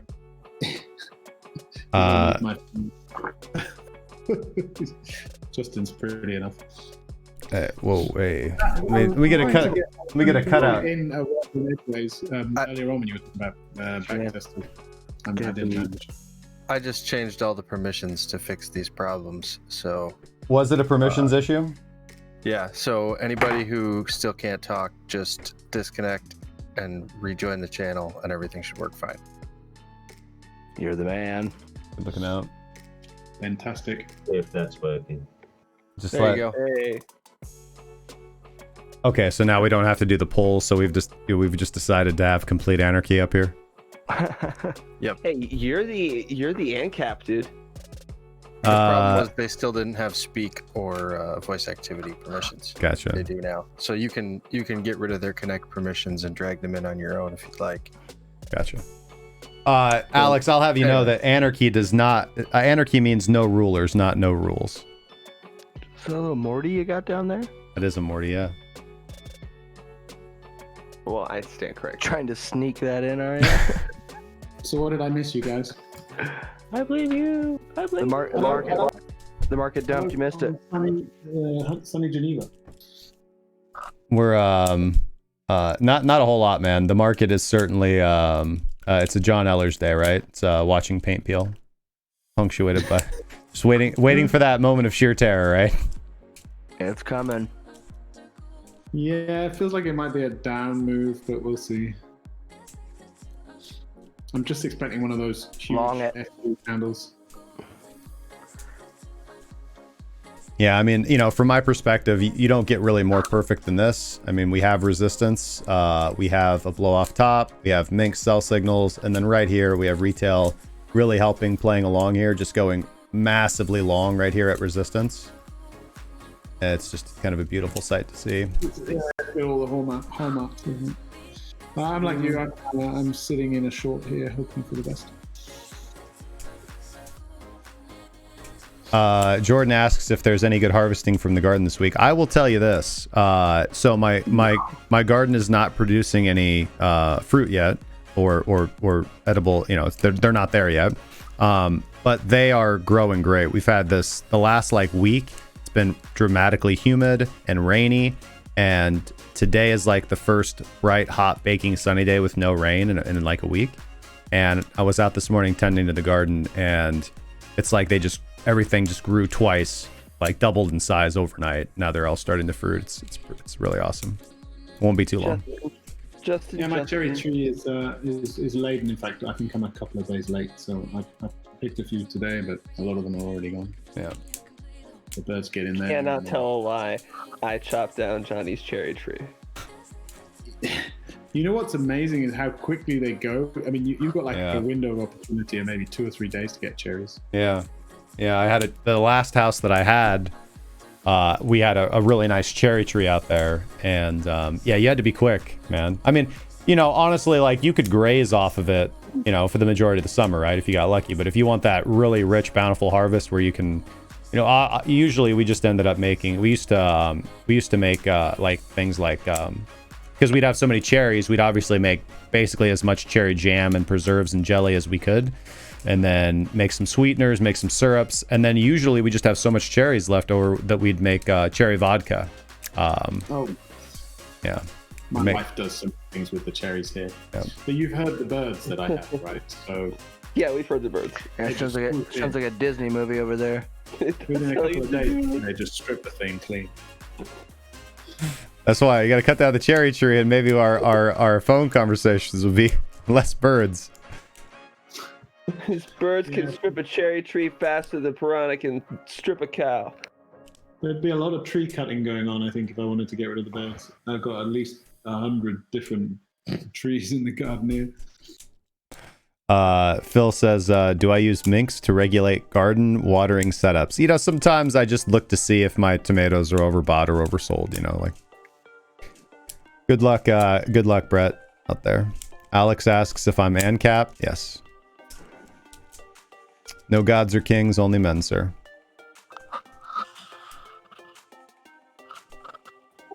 Going to be on the next indicator override. What's that? Is that going to be on the next indicator override? Oh yeah. Yeah.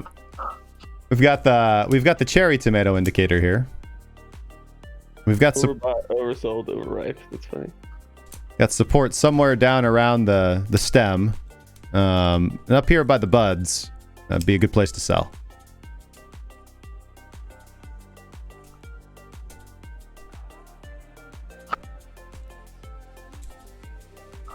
We talked about a lot today, just in conversation. Obviously, earlier I talked about the digital dollar. I think that's probably going to be the breaking Bitcoin bits that comes out later, and talked about kind of the difference in value and cultures, and kind of how values are baked into monetary systems.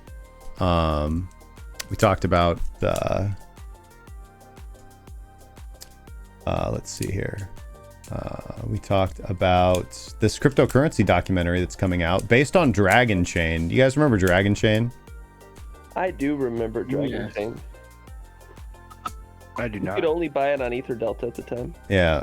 And then it came. I think it came over to hit BTC.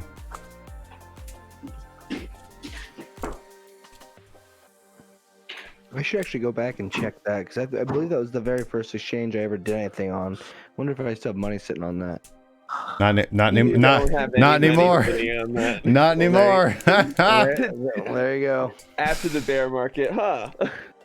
Is hit BTC still a thing? Yeah. It is still a thing. They just partnered with TradingView last week.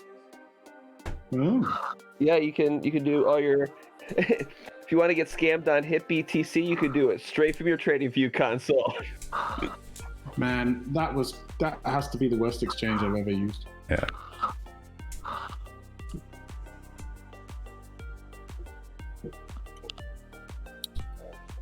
Talked about Brexit.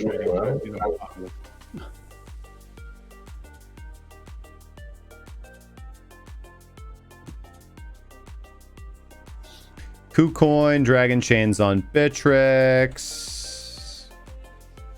What's the Dragon Index on FTX, Alex? It's a perpetual contract, so it's the Dragon USD. But that's Dragon Chain? Yeah, that's Dragon Chain. Man, that's pretty cool. Yeah, FTX has so many different alts we can short, dude. It's crazy. Well, Dragon Chain's up 235% this month. So, sell the news. I mean, yeah, somebody got in on that. Had about a 400% pump.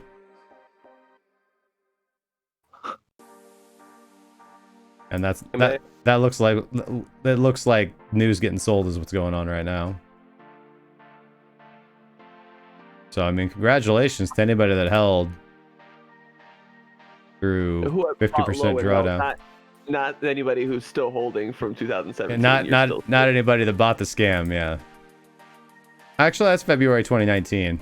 So things could have gotten worse. This is just Bittrex. Let's see, how far does it go back on KuCoin? Does it go back farther on KuCoin?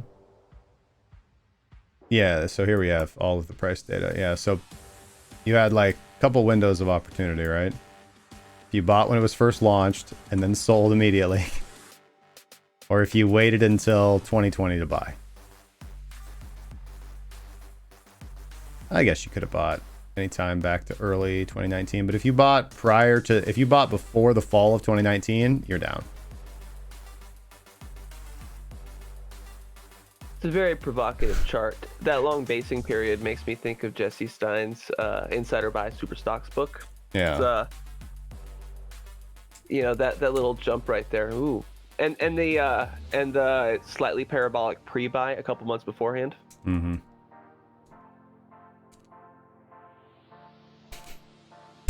Irish Girl Crypto bought in 2017. Peckham bought in 2018. Guys, just hold out. Yeah, you only need to make 88. What? You're only down 80% now instead of down 90%.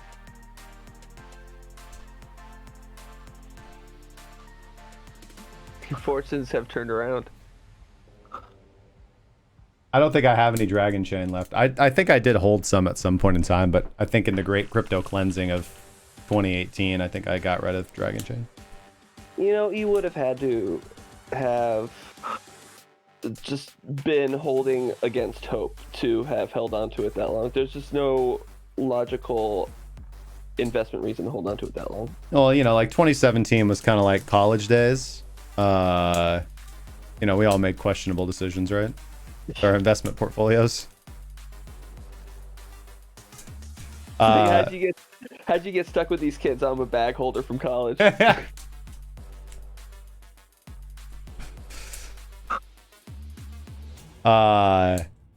Mr. Easter, thank you so much for the $10 tip, brother. He says, I didn't lose anything. I am just in drawdown. I'm not selling until moon, sir. Fair enough. Unrealized losses are as worthless as unrealized profits, I guess. There you go. Are they even doing Disney stuff yet? So yeah, that's the thing. Like Dragon Chain was much hyped when they came out because they were, you know, partnered or launched or owned by Disney. So let's look at this let's look at this Cointelegraph article.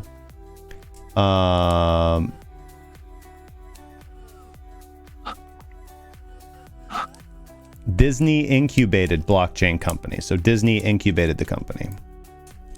That's what it was. United States-based blockchain technology firm Dragon Chain launched in 2017.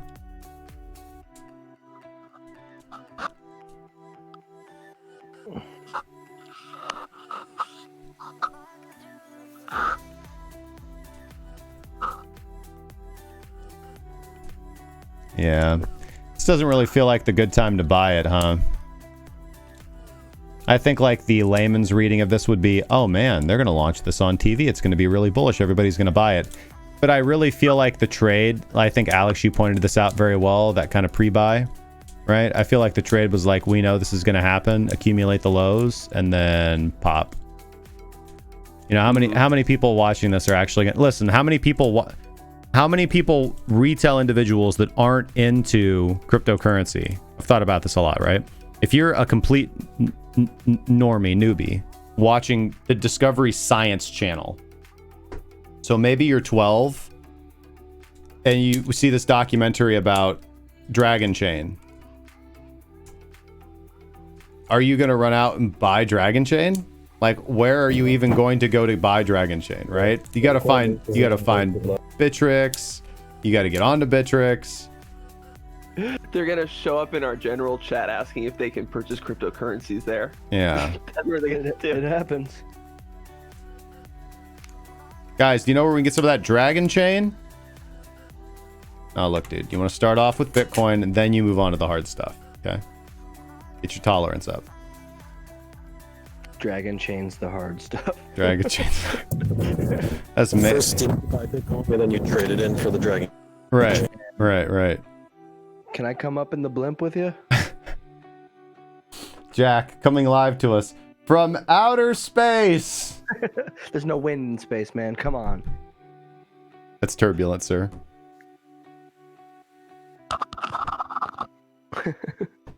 I'm on the ADA rocket to the moon right now. Taking that Shelly train right on up. Let me know if you see that Tesla that they put Ethereum killer. How do I get rid of that? Man, I don't have the back history chat because I didn't have it loaded. But if somebody wants to go ahead and delete that. Who's a Twitch mod here? I think I am. You got Twitch open? Because I can't pull open chat history. What do you want me to say to do this guy? We'll just delete that. Says... Might want to. Okay. Might want to release them lemons. Oh yeah, it's been a while since we've done that. Let's get that. Let's get the lemon train going. I guess I'm not a moderator here. I guess you'll have to make me one. I can do that. I see what you did there. Working his way. Power overwhelming. Yeah. All right, let's do a D-Live giveaway here. And giving away 125 lemons. And how do I... Second. I think I have to go into like my settings here. Account settings.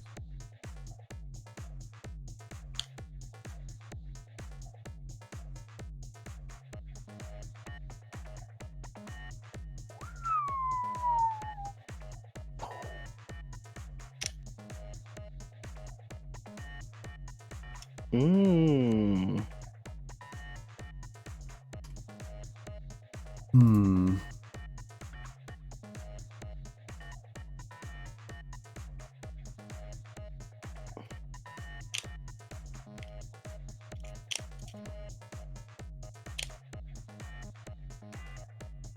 I guess that music is kind of loud, isn't it?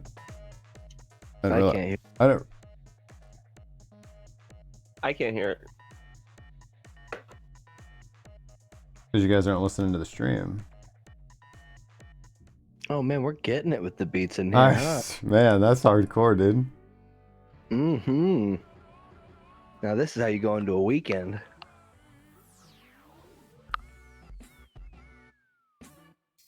All right, how do I?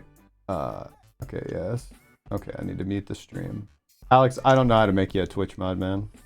Say something in the chat. Maybe I can right click on you.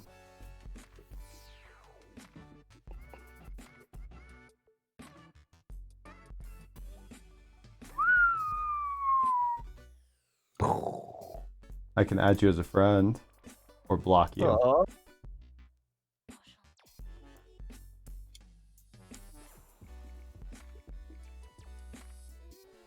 I do want to become famous though, so. For what? No, this guy want to become famous? Buy followers, primes, and viewers. Blah blah blah. Oh, that's how it's done. Yeah, that's all you have to do to become famous. You have to buy it from the shady dude. I don't think you are, Mr. Ether. I don't think you are. Oh, here we go. Roles manager. Glad we got this figured out live.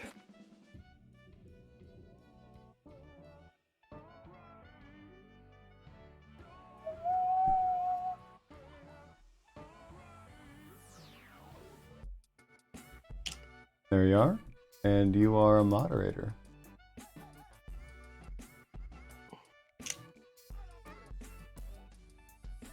There we go. You have the power. Forex Meister is a moderator. I should make Mr. Ether a moderator too. What's his Twitch name? Mr. Ether. Mr. Ether _. Eloquent in its brevity. Mm-hmm. He doesn't have a profile picture? Mr. Ether _. No profile picture? Moderator. Save. There we go. Twitch all beefed up.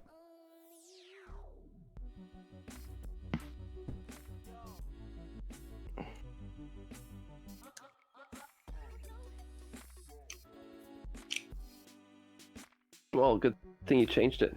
It's a crummy name.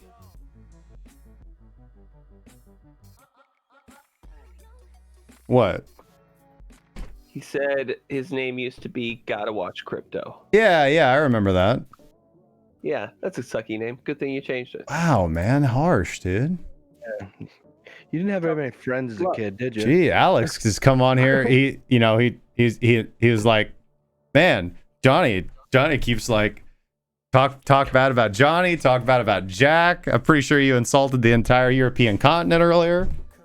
Did I tell you What's guys going on about with this you, man? dude named Justin who insists on calling me out live? Fucking Justin guy. Don Candon, since we're all BSing anyways, do I have low cost index fund? I think, listen, honestly, I think if you want to invest in an index fund, I think probably the best one is VTI. That's my go-to if I want to invest in the broad market. VTI all day long. You can do that through whatever brokerage you like. You do VTI from almost any 401k or Roth. Well, Roth's just a vehicle, so, but it's pretty wide availability, and I think that's the best. There might certainly be cheaper ones, but you know, payoff there, right? Cost is relative. I have VTI in my portfolio.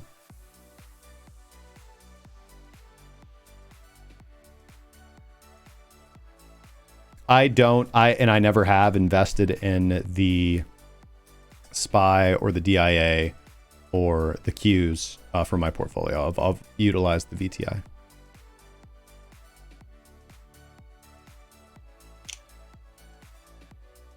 I've traded the DIA and the Qs, and typically I trade with SPLG. Profit Bear wants to be picked on. Alex, fire away. Oh, what kind of name is Profit Bear anyway? Are you like a Nailed it. Are you like a Messiah bear, or do you make money as a bear? Inquiring minds want to know. Either way, you're Profit an idiot. Bear. Damn. Harsh. He wanted it. Well, I think that might be time to call it before we alienate the entire audience. Now we're just making fun of people in the audience. Right. Hey, Yeah. you with the big nose. All right, let's not have a Kramer session here. Call back.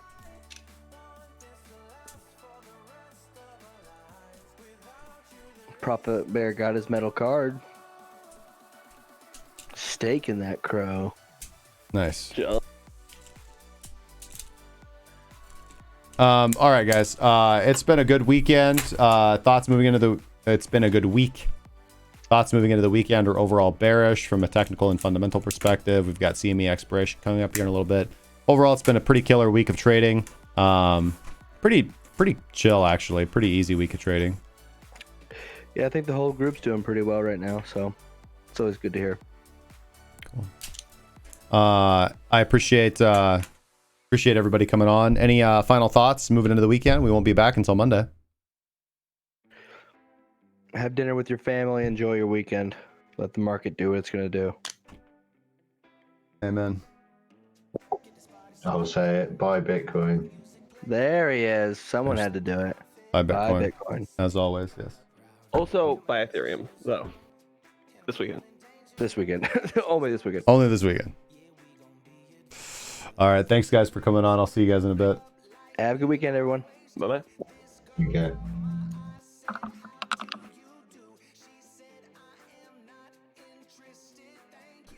All right.